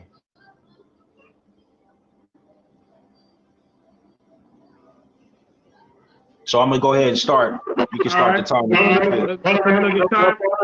Start about. Okay, you got to 8:30. All right. 18 minutes from now. So Genesis 49:10, right? It reads, "The scepter shall not depart from Judah, nor a lawgiver from between his feet, until Shiloh come, until the Mashiach return. And until him shall the gathering of the people be." Right? This is why we not in so much of a big hurry to be, calling ourselves going back to the land. So look, check it out. Now you heard what it said. The scepter shall not depart from Judah. So if you look at the pictures, right, in both of the king and the queen's hand, you'll see the scepter of Judah, right? And then also you'll see a little ball in both of their hands, and it's in their left hand, as the scepter is in their right hand in both pictures. Husband and wife, black people. Let me read. If you look at the ball in his hands, it represents world rulership. So King James and Queen Anne, they was considered the world rulers, not just for the world, right? But the scepter is for Israel, YASHAR, right? So what we looking at right here is King James and Queen Anne ruling not only Israel by blood, but also the world. Let me continue to read. It reads, if you look at the ball in his hands, it represents world rulership. And there was only one other group of world leaders who used this type of symbolism, and they were Byzantine Roman emperors. Understand who the Byzantines are. Remember, they told the English that they were Roman citizens. This is the proof. There was another man who made the same boast, and if you have wisdom, you know who I'm talking about. This is one of the signs of scholarship when you are able to read the symbolism of images. In my research, I found out the ancient Scottish was of the tribe of Northern Ireland, Northeastern Ireland, which means the Scots are really Irish. So if I have seen an ancient Scot, I have seen an ancient Irishman. If I've seen an ancient Irishman, then I have seen an ancient Briton. Next slide. Matter of fact, take it to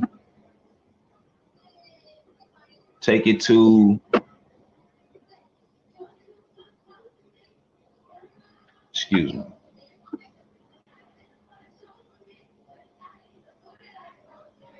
Take it to slide 57.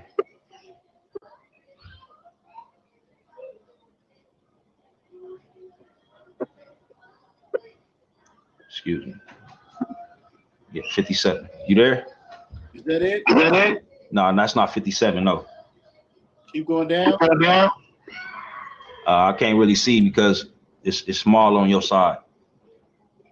Right.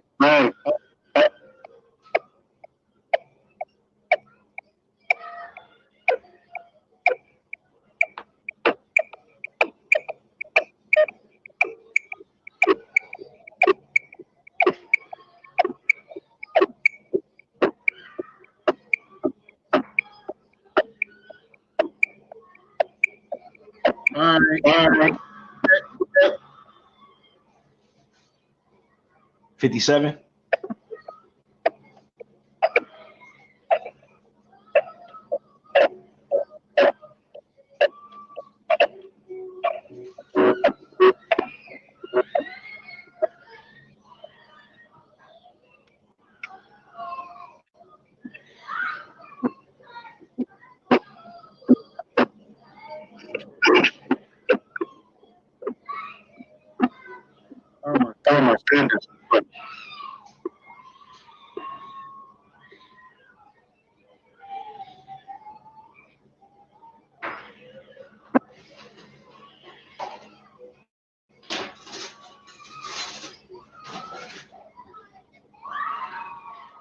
You got my time on pause over there, timekeeper?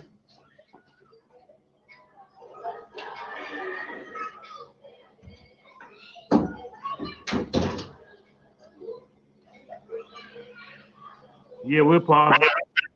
All right, go to 45.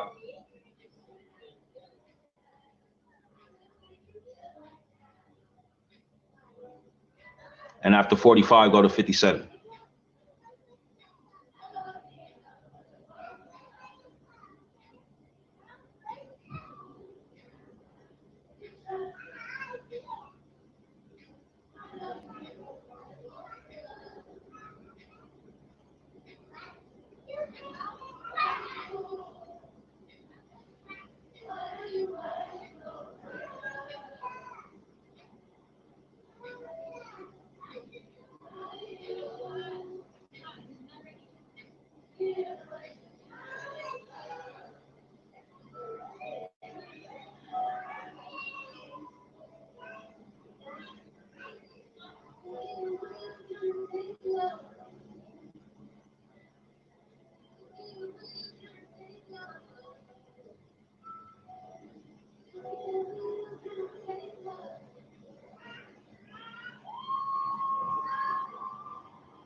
How much time I got left?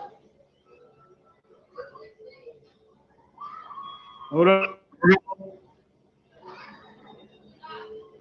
You say what?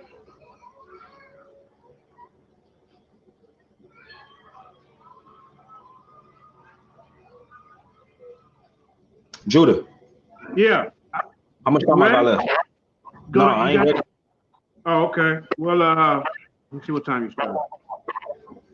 You would have had to 8:30, but I started your time, so you got to about 8:32.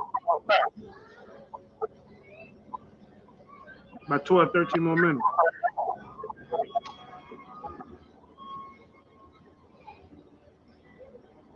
Where's Jeremiah? I thought he was having that for you.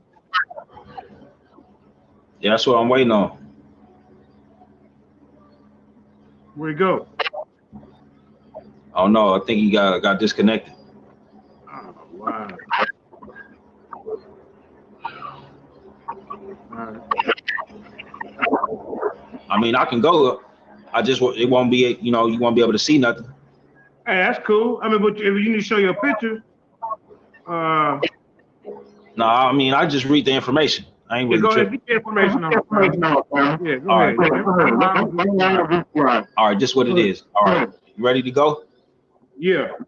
King James came from a long line of black Scottish stewards, kings. 343 years of rulership in Scotland. I'm gonna read that again, family, so y'all make sure y'all hear me. King James came from a long line of black Scottish steward kings. 343 years of rulership in Scotland. The stewards not only ruled in Scotland, they ruled France, Spain, Ireland, and England, Britain, Wales. King James was able to rule all of these lands because all of these people were Iberian, black descent. They were the same people, right? And from where I'm reading this from, I got a source right next to it to confirm it all, right? It reads, this is the Scottish king line. These are the Scottish kings, right? It reads, Robert II, 1371, 1390. Robert III, 1390, 1406. James I, 1406. 1406, 1437. All the way down to James, all the way down to King James, right? 1567, 1625, right? So I'm not lying about this information. The information speaks for itself if you actually do the work. if you actually invest in the information, you go and get the books, or you deal with brothers that got information that can share books with you, right? This is how you get information. If you just scrolling through and you just skimming through internet sources, this is what you're gonna get: rumors, propaganda, lies, and BS, right? So let me move on. All right, what else? 57. Yeah. Oh. Okay, here we go. There is no record of anyone accusing King James of homosexual behavior during his lifetime. You understand what I'm saying, family? There is no record of anyone accusing King James of homosexual behaviors during his lifetime, which is very important. That means that if he was a homosexual and he was showing all of these things just so broadly and openly, people would have talked about him. People would have actually killed him for that. You understand what I'm saying? For what they stood on. It wasn't something that was accepted just because you was a king. You understand what I'm saying, family? Let me continue to read. If you read most modern historians, you would believe that King James' homosexuality was open and widely recognized, as Brother King Seth just tried to bring out, right? Just tried to paint this whole big old picture like it's just factual, right? But we're gonna get into some real factual information with some real primary sources, some real people that was right next to it, right? And then also a letter to his son. There are absolutely no contemporary accounts alleging homosexuality of King James, though there are contemporary accounts praising him for his moral virtue, which is very big, fam. That means that he didn't stand for homosexuality, and we're gonna find out through his own words and his own writings. Matter of fact, this is a letter to his wife, Queen Anne, right? This is what he said about her. I thank Yahweh, I carry that love and respect unto you, which by the law of Yahweh and nature, I ought to do to my wife and mother of my children. For the respect of your honorable earth and descent, I married you. But the love and respect I now bear you, for that ye are married, are my married wife, and so partake of my honor, as of all my other fortunes. Where you were a king or a cook's daughter, ye must be all alike to being one, my wife. So he's saying, partake in this rulership of Israel and the world with me. Thus we seen in the pictures before Jeremiah please say that Yah got booted off. You seen the scepter in her hand.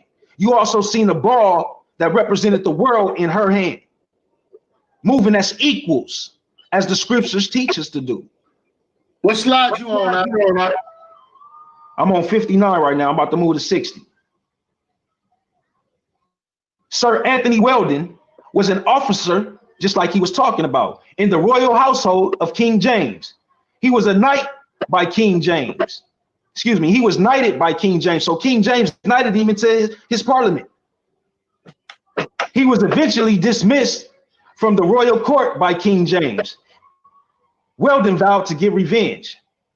He supported the anti-monarchy forces during the English Civil War. 25 years after the death of King James, 1 year after the execution of Charles I, King James' son, Weldon made the first accusation of homosexuality against King James. His statements were widely rejected, family, not accepted, but rejected. Why? At the time, because there were still too many living people who had known King James personally and who had dismissed the allegations as ridiculous.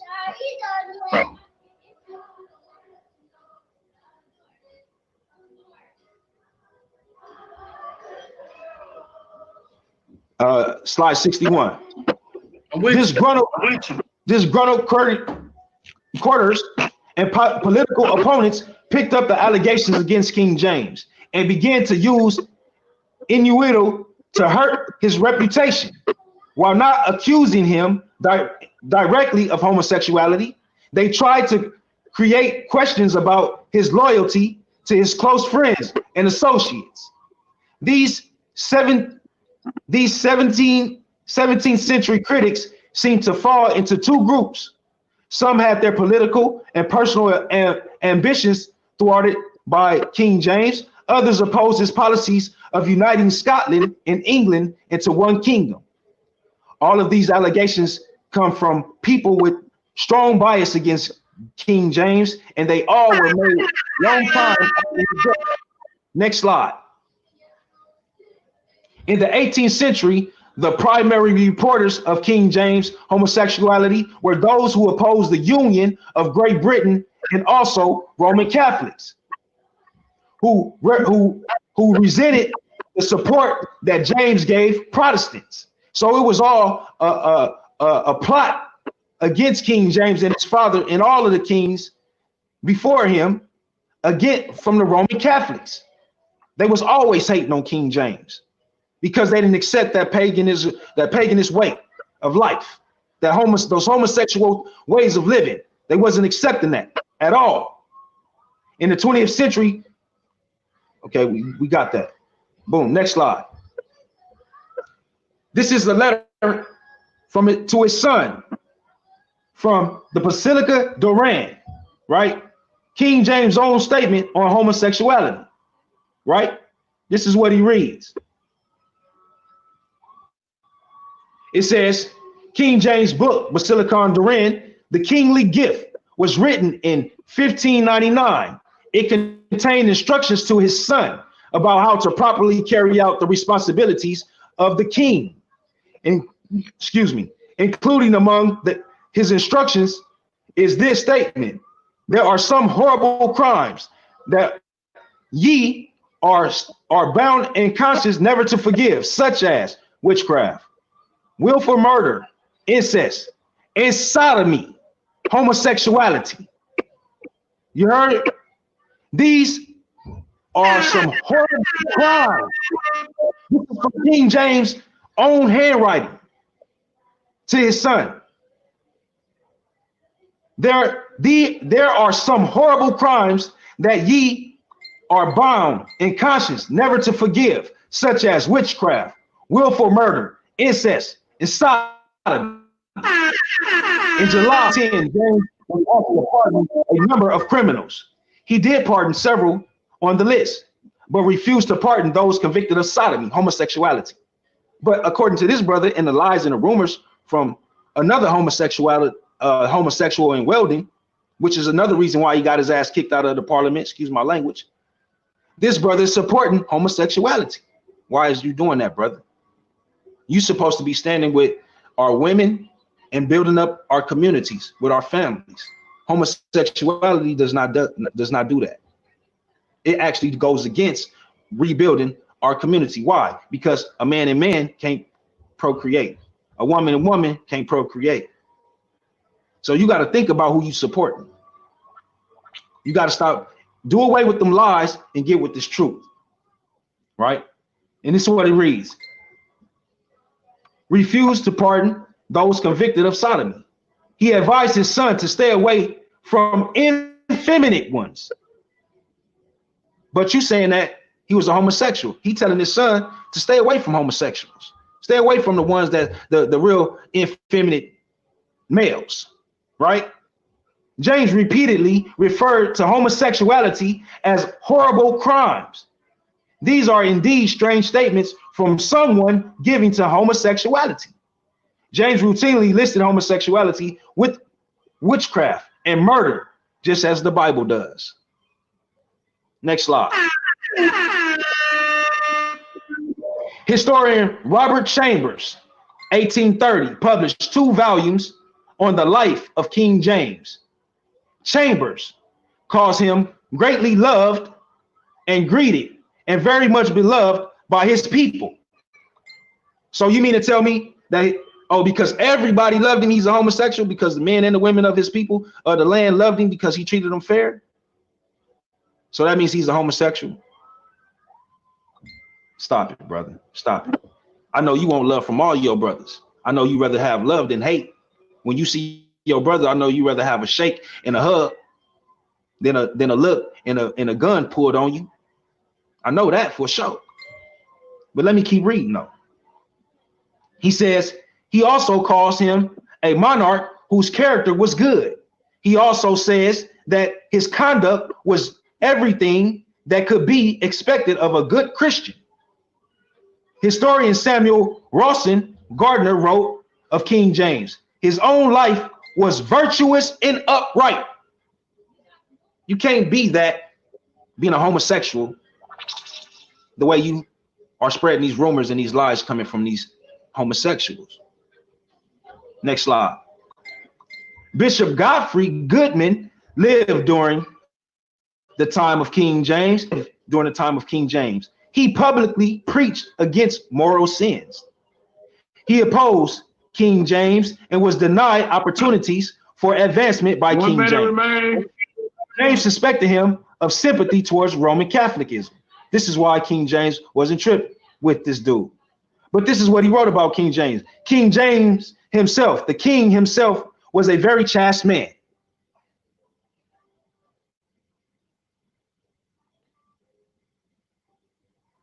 Last one, 67. This is the description concerning King James, and you're gonna understand who he's described next to. King Solomon is said to be a bearing brightness, coram, matter, sua, the only son of his mother. Proverbs 4:3. So was King James. Solomon had a complexion, pure and ruddy. Song of Solomon 5:10. So was King James. Solomon was an infant king, a little child. 1 Chronicles 2:5. So was King James, king at the age of 13 months. Solomon began his reign in the life of his predecessor, which was his dad. 1 Kings 1:3-2. So by the force of compulsion of the state of Scotland did our late sovereign King James. So in other words, because the Romans blew King James' father up, King James ended up being as a kid. So listen, fam, to shut this all down, everything I just brought proved that he was not a homosexual by his own hand and his own word. And also that sat next to him. Deal with that. All right. Time. You know, you're on the ground. All right. You know what I'm saying? I want to give all praise and glory to the Most High, man, for these brothers doing an outstanding job. Know what I'm saying? Brothers doing their thing out here, man. So now I am going to open up the call lines, but we're going to take calls right after these brothers start to question each other. So get your questions ready. Get your questions ready. We're going to allow you to call and ask these brothers questions, but this is the question and answer segment from them towards one another, right? 7,000. Yeah. Let me. You know, I'm gonna leave it alone. But anyway, you can ask each other 3 questions apiece, and each person got 2 minutes to answer that question. So we ain't gonna drag it out too long. So, King Seth, you want to ask him the first question? Who wants to go first? My first question. Go ahead, fam. All right, my first question was can you hear me? Yeah. Yeah, we can you hear me? All right. Yeah. All right, my first question is you said that black in Europe and they ruled. All right. I want to ask you, what color were the descendants?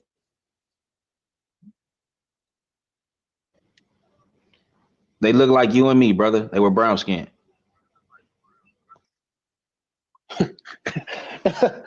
Bro, I ain't gonna. Now you switching up the doctrine. All right, that's cool. Let me ask you another one. How are you rebutting DNA and genealogical records of his actual family members who are white?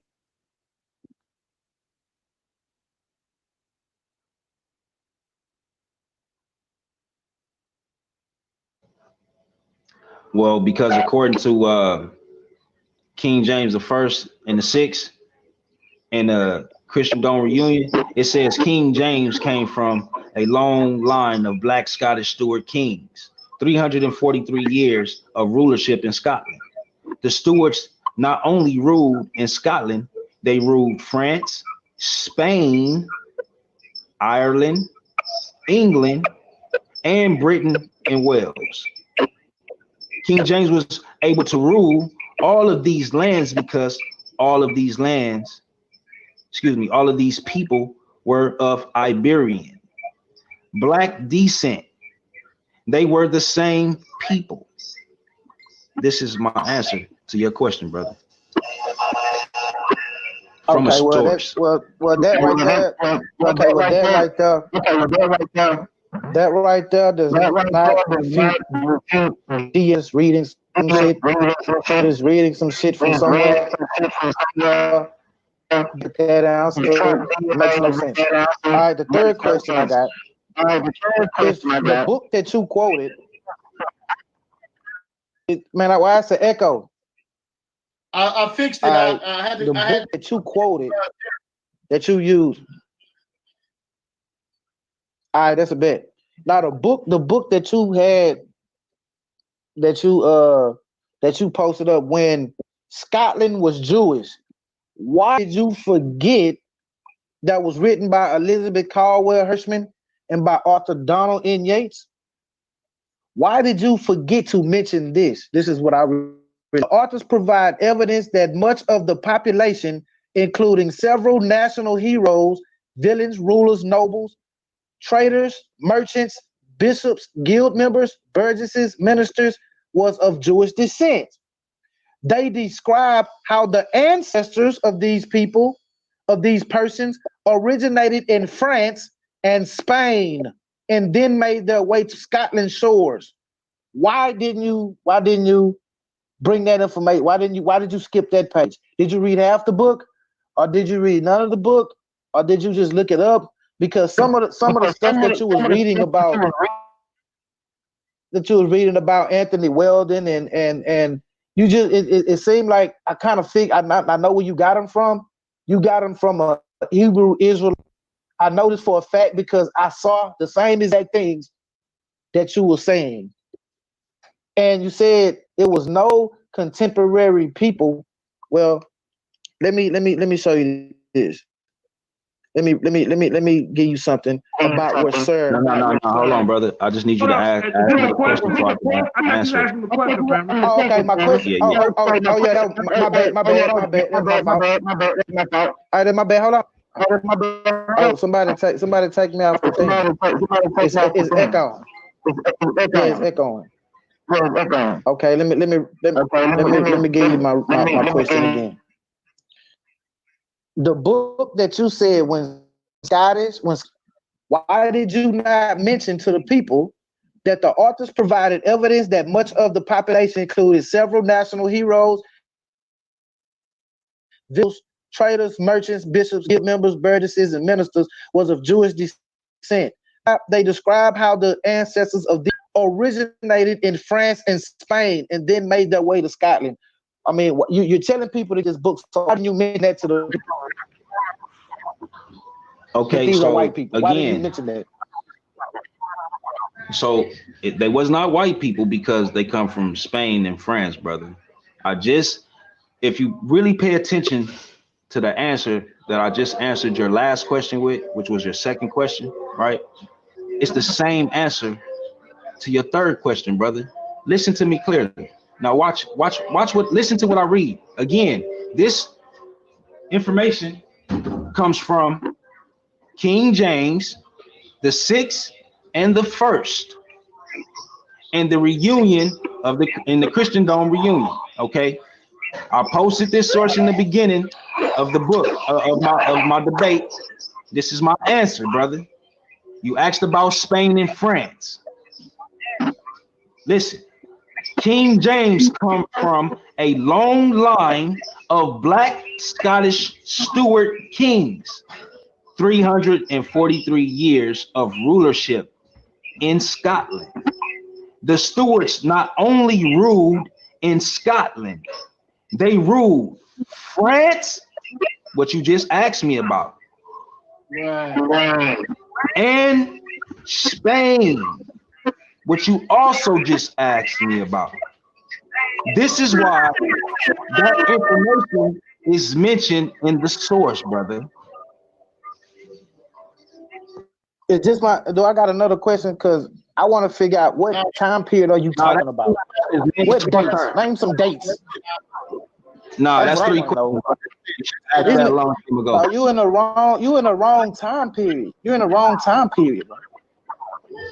All right, that's it. Your dates don't match up with what you're talking about. It's on you, Yashar. Yeah, go ahead.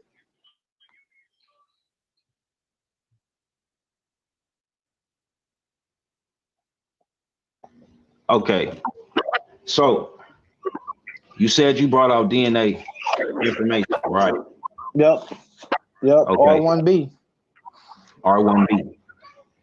Can you explain to the people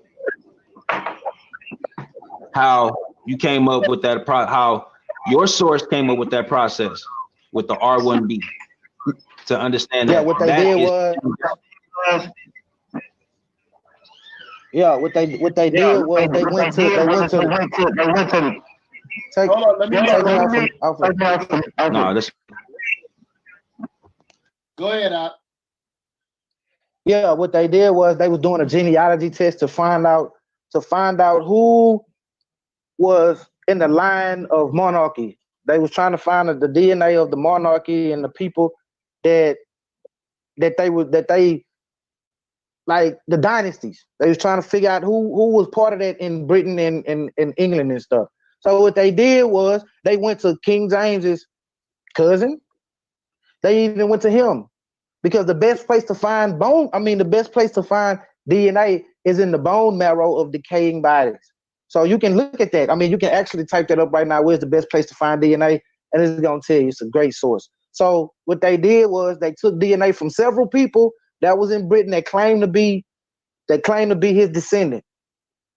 They went to the kings that had died. They went to Queen Elizabeth. They took DNA from all of them. That's where it came from. That's how they did it. It was a project. It was specifically looking for DNA to trace back to these kings so they can find the descendants of these people, so they can most likely marry somebody and get back on the throne of Scotland and whatnot. That's why they did it. Okay. Can you provide a source for us?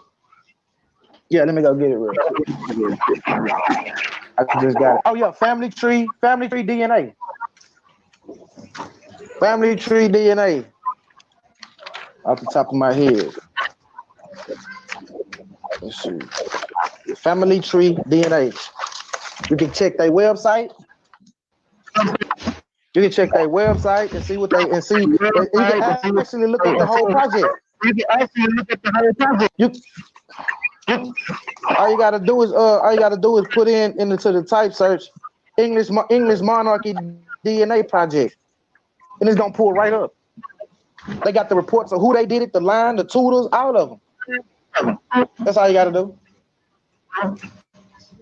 References. Oh, here we go, right here. References and sources. Yeah, that's my sources. The family DNA tree company. God damn, I got all this shit everywhere, bro. Yeah, that's my answer right there, bro.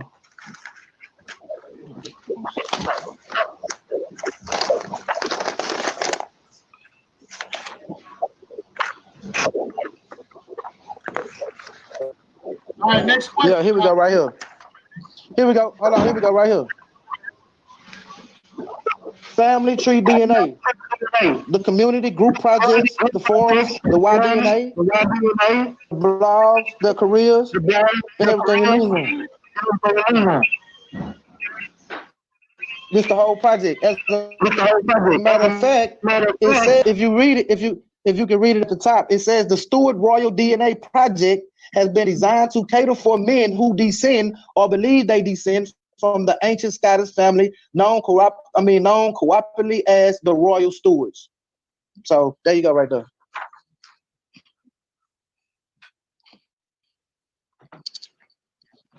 All right, one more question, Yashar. All right. So you stated that King James was a homosexual. Can you provide us any contemporary information, sources, papers, writings that state that he was a homosexual? Contemporary. You know what contemporary? Hey, can somebody mute their mic in the background? You talking about?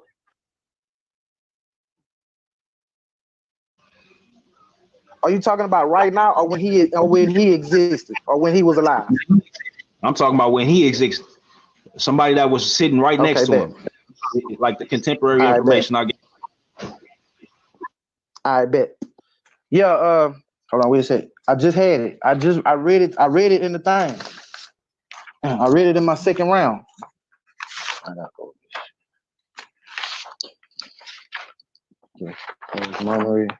Oh yeah, here we go. Right here. Here we go. Right here.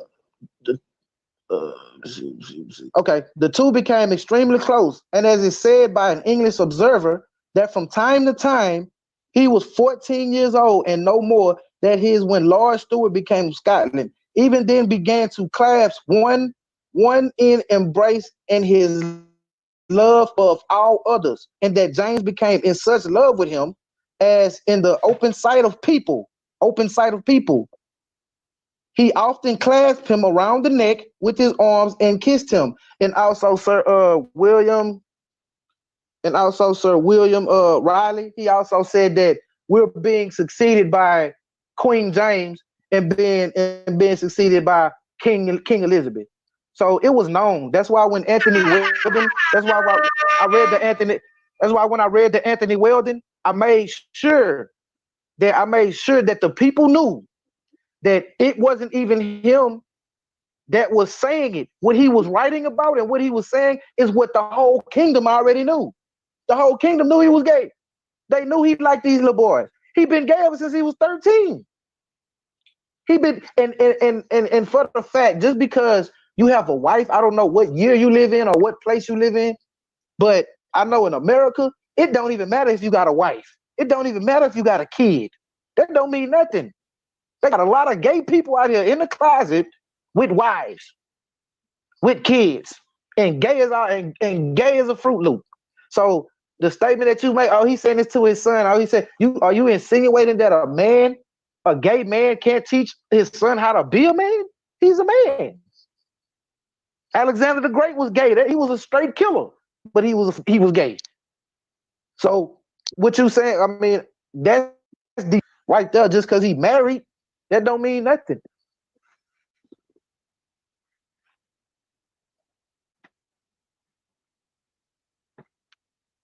All right, was that the last question, or you have one more? What's going on? No, that was his last one. Question. That's it. No.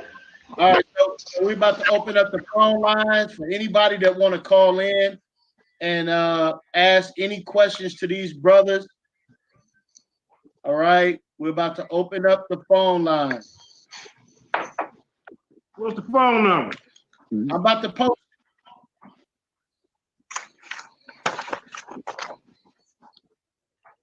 Sorry, I hurt y'all feelings, man, about y'all king, bro. I'm sorry. I had to do it. I had to, man. Oh, I got his gay letters right here too. Hold up. I got all his little gay literature when he was. Hold on, bro. Ain't no additional information. All right. So. Okay, bet. not calling in and you just want to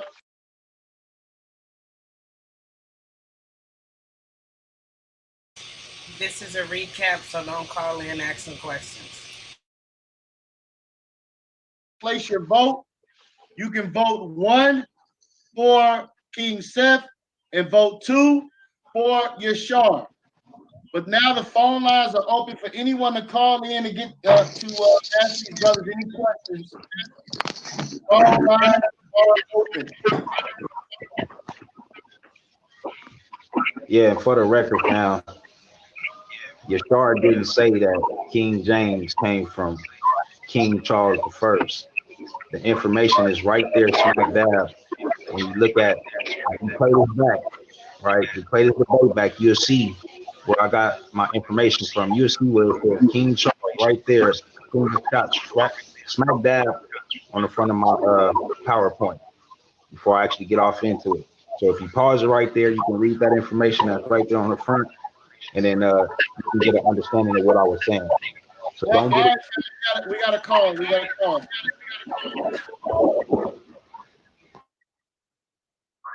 Yo. Hey, what's going on, my brother? What's going on, brother? I have a question for the brother with the death row shirt on. Yeah, King Seth. King Seth. I have a question for him. He's claiming that, okay, even I know the Israelites are fighting a battle that they cannot even overcome because the brother is not even going to be logical in nothing that they bring, so they fighting an uphill battle. So I don't even understand what they're doing.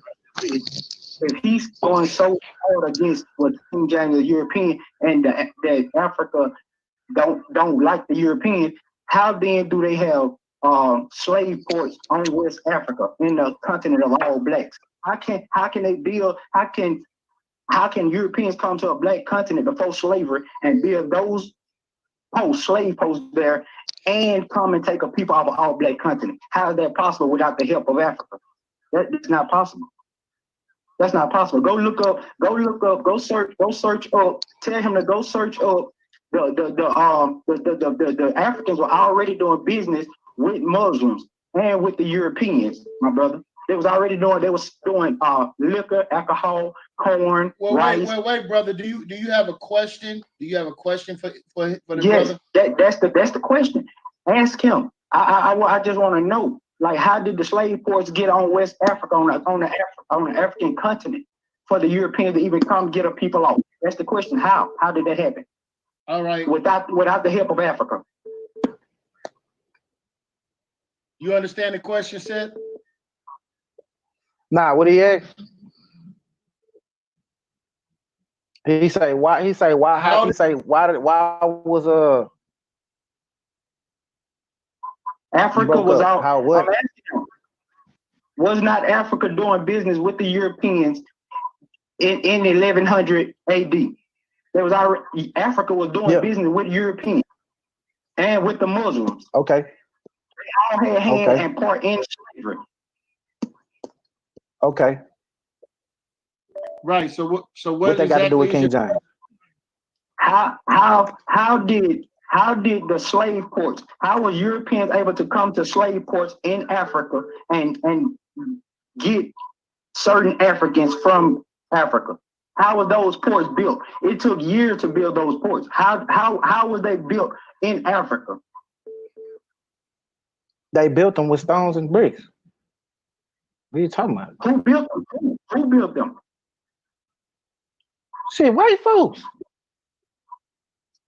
So I'm confused as fuck. I'm confused. Listen, you answered the question. You answered my question. You said Europeans built them, right? Yeah, that's what he said. So if Europeans built them, that means they were already doing business in Africa. They were doing business. They was before the slavery, before the 14 and 1500s. They were already doing business in 1100 AD with them selling liquor. So they was then. Guess what? The Europeans then start trading and selling them guns. So then they start warring against the tribe. If you go look at the map of Africa in 1400 AD, you can look and see the tribe of Wauda, in West Africa. No, you can't, bro. some more calls, man. Appreciate you calling in, bro. Shalom. And let me correct this, brother. The Portuguese had a literate made a Wauda. When you go over, and it wasn't meant to be Judah.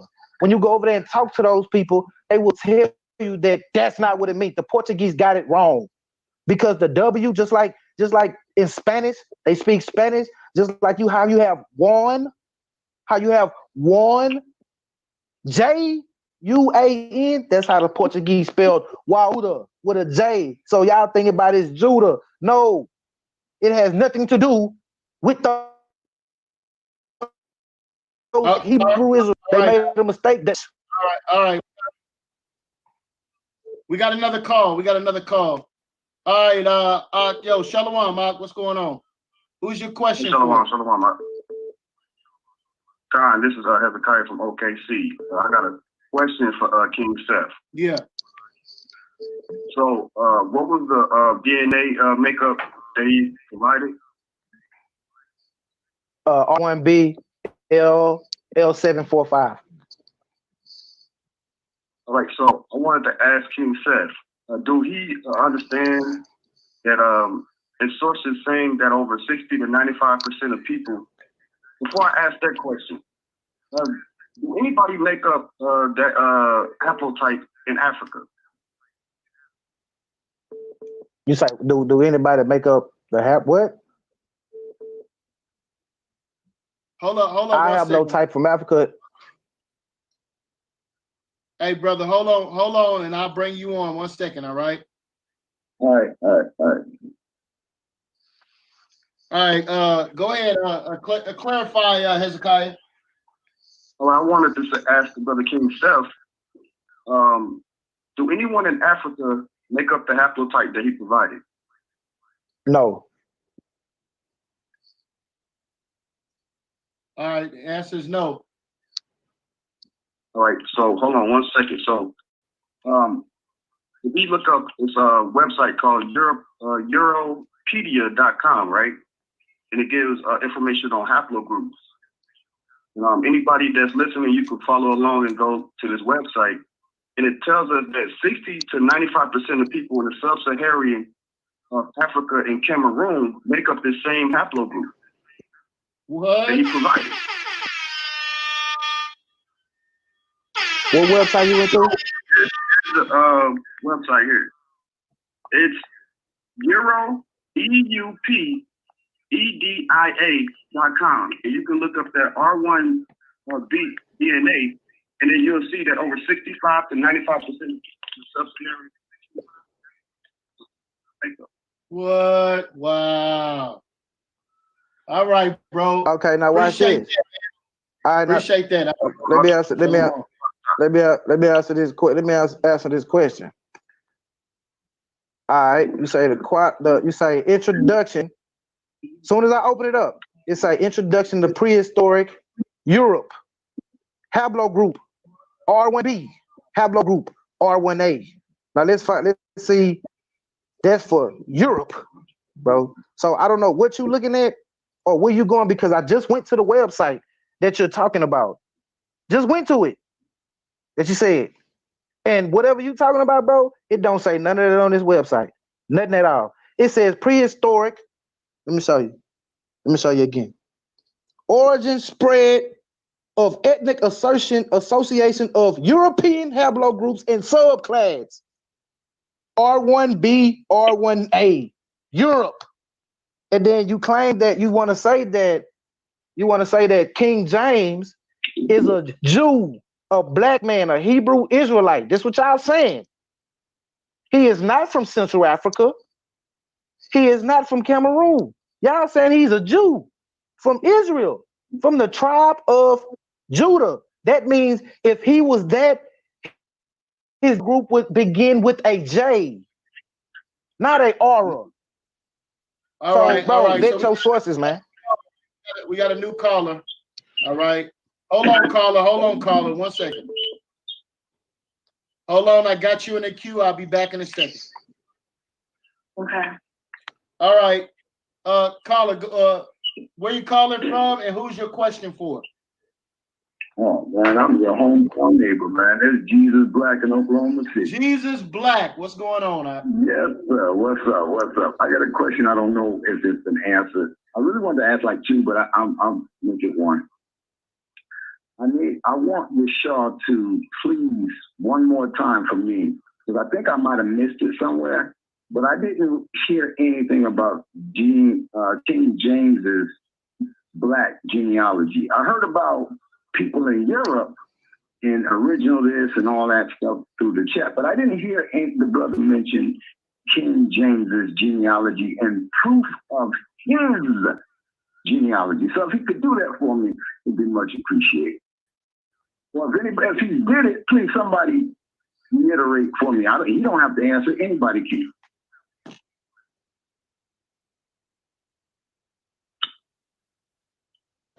You heard that? Yeah, I'm here. I'm here. So, if you want to know about the genealogy, because I did mention that, and you probably right. I'm gonna hang up and go to it. So all you have to do, I'll give you some pointers to where you can go check it out, right? It's called the donor scores, right? The Stewart donor scores and the Caldwell donor scores, right? From there, you'll find who these people are related to, all right? And let me just read a little bit for you, so you guys can get a little understanding of what I'm talking about, right? So it says,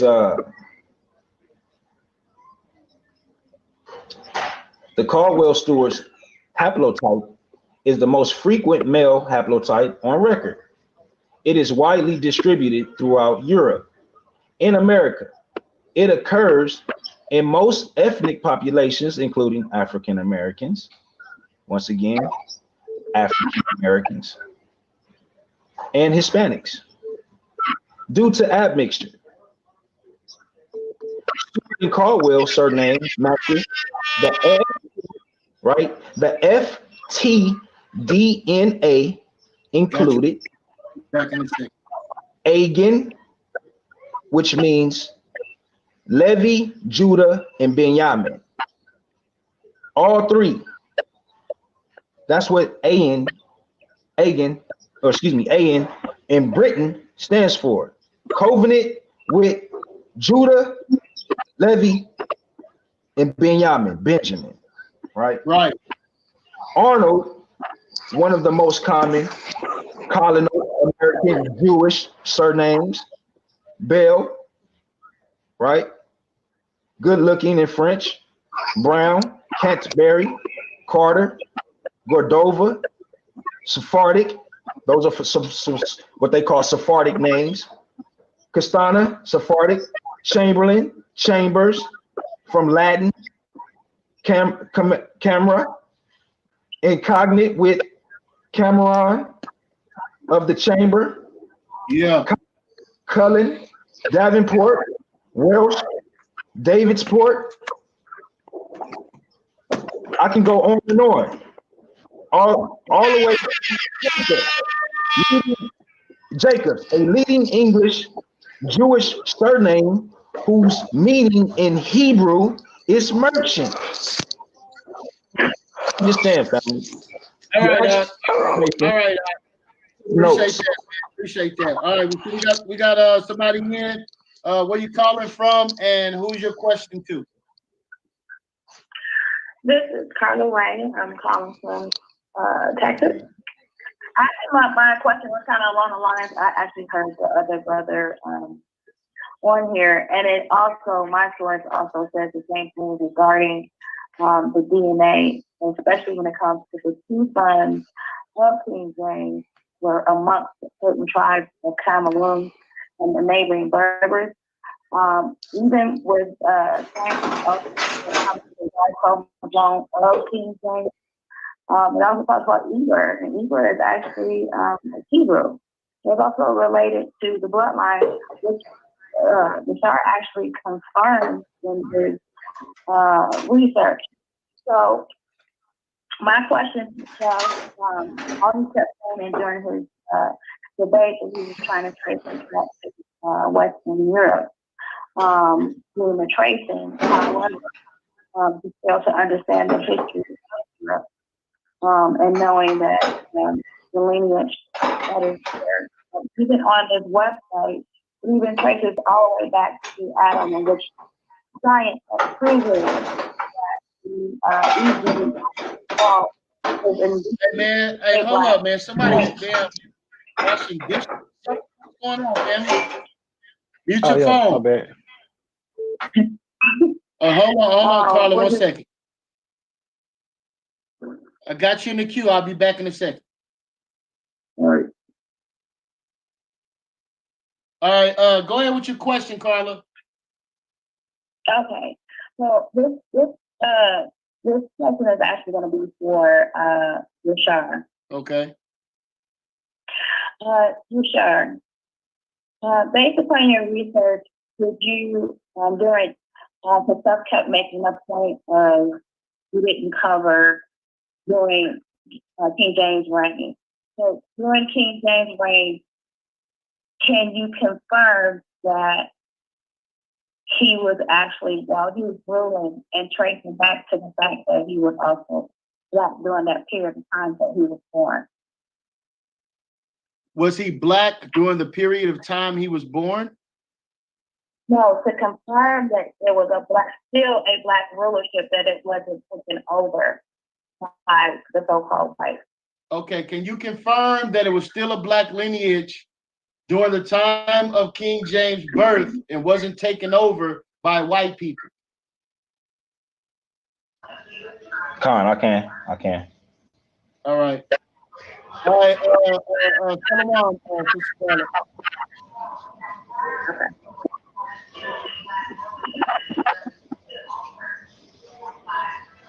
All right,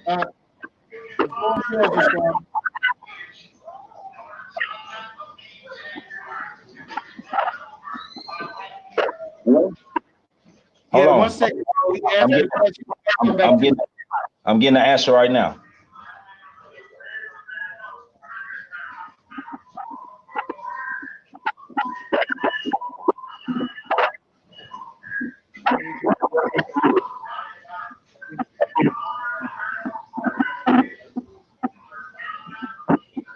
All right. Yeah, hold on. I'm getting it. Okay. So she wanted to. So the question is, did we rule? Do we have evidence that we were in rule, right? Before. I mean, during the time of his birth, right? And before, right? Yeah. Okay. So here we go, right? So this is what this reads, right?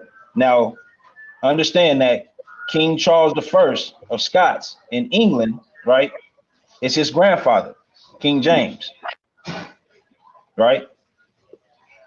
And I can confirm that, which I think I did that so many times with King Seth, but we're gonna confirm that right now before I even carry on with what I'm about to read. And I got that right here. Right. Hold on 1 second. I'm almost there.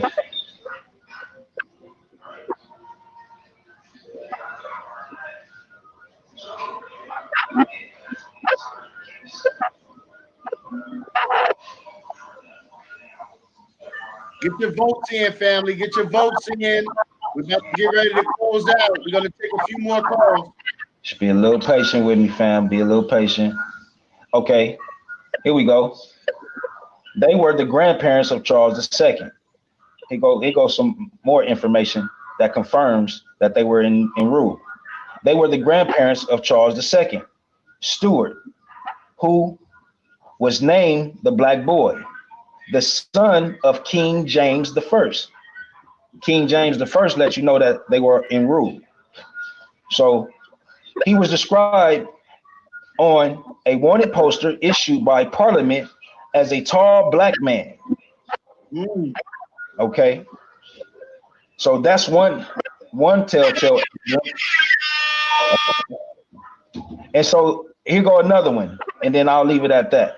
It says, as a Scotsman ruling over the English king endured much racism and slander, especially from the once powerful English lords and ladies who he replaced with his Scottish countrymen. You see, unfortunately, many of today's historians look to the writings of hostile sources such as Francis Osborne,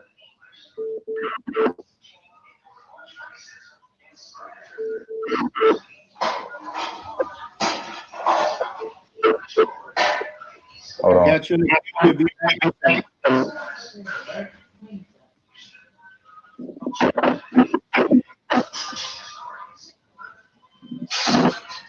All right, let's move on. All right, so Yeah. Because I didn't want to ask. I don't want to stay. I had some more questions, and I didn't want to take up time on the line. So I just figured. All right. Anyway, I got a two-part question here for Brother Yashar. When he spoke about the scepter and the orb in the leader's hand, earlier he did say that represented Israel, leader of Israel and the world. But if you want to say he didn't say the world, let's just say he said Israel. The Pope also carries a scepter and a spear. Does that make him the leader of Israel? My second question is, dang it, well, escapes my memory. But would you, Brother Yashar, would you consider what Sister Carla offered earlier as, would you back what Sister Carla said as far as the Cameroon lineage? Would you support what she said on that aspect? Real quick, I just need a yes or no, and then I'm gonna finish the question out. all right, so you already got one question. I got people calling in now, Jesus Black. Okay, all right. My question was, if he supports what Sister Carla said, my second question was, if he supports what Sister Carla said as far as the Cameroon, is that an acceptance of a Hamite lineage? All right. Which most of y'all deny. Is that an acceptance? I don't even know what Sister Carla was talking about. I don't even know what that conversation was about. So I'm not going to answer that. But what was your first question? Hey, hold on. I got it in the queue. All right. Hey, so this question was about the Cameroon. If you accept Cameroon, whether or not their lineage is Hamitic. I don't even know what the scepter of that the Pope has. Does that make him the ruler of Israel? Okay. Well, because he has the scepter means absolutely nothing, because again, as I just read in, what was that? Genesis 49:10, right? It says, the scepter shall not depart from Yehuda. So no matter whether he has a stick in his hand or not, the scepter stays in Yehuda's hand until Yahusha comes back. It's that simple, right. Brother. But as far as your second question, I wasn't in that conversation. I don't remember it, so I can't answer it. All right, I got a new caller. You got a new caller. State your name, where you're from, and who your question is for. Hey, what's happening? It's Kyle, straight up here, man. Georgia. Yeah. Hey, my question is to the brother, man, because I'm just sitting back and listening to this debate, and I got some huge issues, right? Yeah. The brother said that he's making the claim that the people who was in West Africa, that was the merchants, were Jews. He's saying that the people who was in Spain and Portugal and France, they were Jews. And he's also saying that the people who was in England and Britain at the time of King James were Jews, right? And he's saying that those Jews happen to be black. So what he is painting a picture of everyone that's involved in the cargo slave trade that happened to us were black, and that black people enslaved other black people. Is that what you were saying, brother? Yes or no? No, and I made it very clear in my debate. The answer is no, Kyle. You have any other questions? Huh? What he says no, that means that he discredits everything that he's saying about rulership in Europe, that King James was black people, because he set a premise up that all those people were black. So he defeated himself. He identified certain rulerships in Europe. He didn't say everybody in Europe is black, bro. All right. All right, so I mean, hey, you brothers did a hell of a job. You know what I'm saying?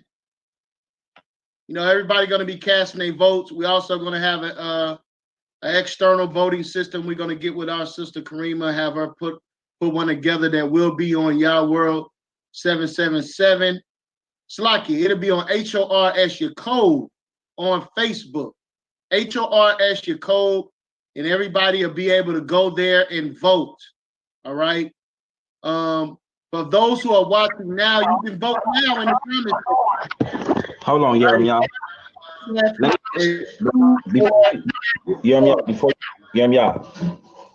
Before you close out, bro, I can't just let that brother just, make that type of statement, and just get away with it. Because like I said, I cleared it up in the debate. People got selective hearing, right? And so when you go back into my debate, you're going to hear Yashar read this information. This is my second time reading. Nah, bro, it's no more information, bro. Nah, bro, it's done with. Nah, bro. Nah, we done, bro. It ain't no more information, no more question, none of that. We done. Right. So you gonna let them do this here? You gonna let them do this here, Jeremiah? It was a question to me, bro. I'm addressing the question. It's over. It's over, bro. You already answered it, bro. It's over, bro. It's over. Bro, it's over, bro. It's over, bro.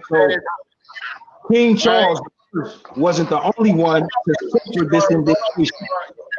The English overran the country. They I'm done, bro. I'm gone, bro. It's over with, bro. It's all right. It's all right. It's all right. All right, man. So, brothers did a great job. You know what I'm saying? Very, very entertaining. You know what I'm saying? Very informative. Most importantly, all right, and it gives us some things to think about. So, all praises to the Most High, man, for giving us this opportunity, man. We went 3 hours and 3 minutes. Brothers did a great job. Appreciate everyone tuning in. Stay tuned for the Lions Den. Lions Den Debate League champ will be in the ring against Israel Doctrine this weekend. The People's Champ Jeremiah Judah will be in the ring tomorrow against Pro Rizzo, right? We got a plethora of more debates coming. Isaiah, better known as Karata Zaya of MYMG, will be in the ring. We're going to get our brother LP will be in the ring, right? We're going to get Matt going to be back in the ring, right? Some of our Christian brothers. Black Jesus Minister will be back in the ring, man. So y'all stay tuned. We're moving forward in the Lions Den. So peace and blessings to you all, and Black Power.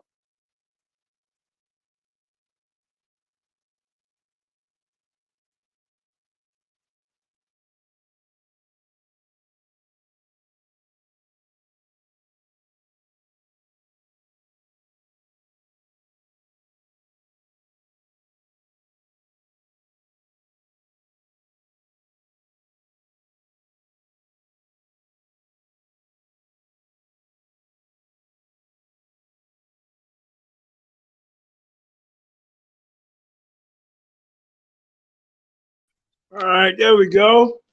I'm backstage. Let me make some candy. Hold up. All right, man. That was a great classic debate, man. Man, we got so many records in the archives, man. Some of them forget, they get forgotten. So we gotta replay them and revisit. There's still good information. We got the Commanding General Rashard in the building. Go ahead, speak on it, family.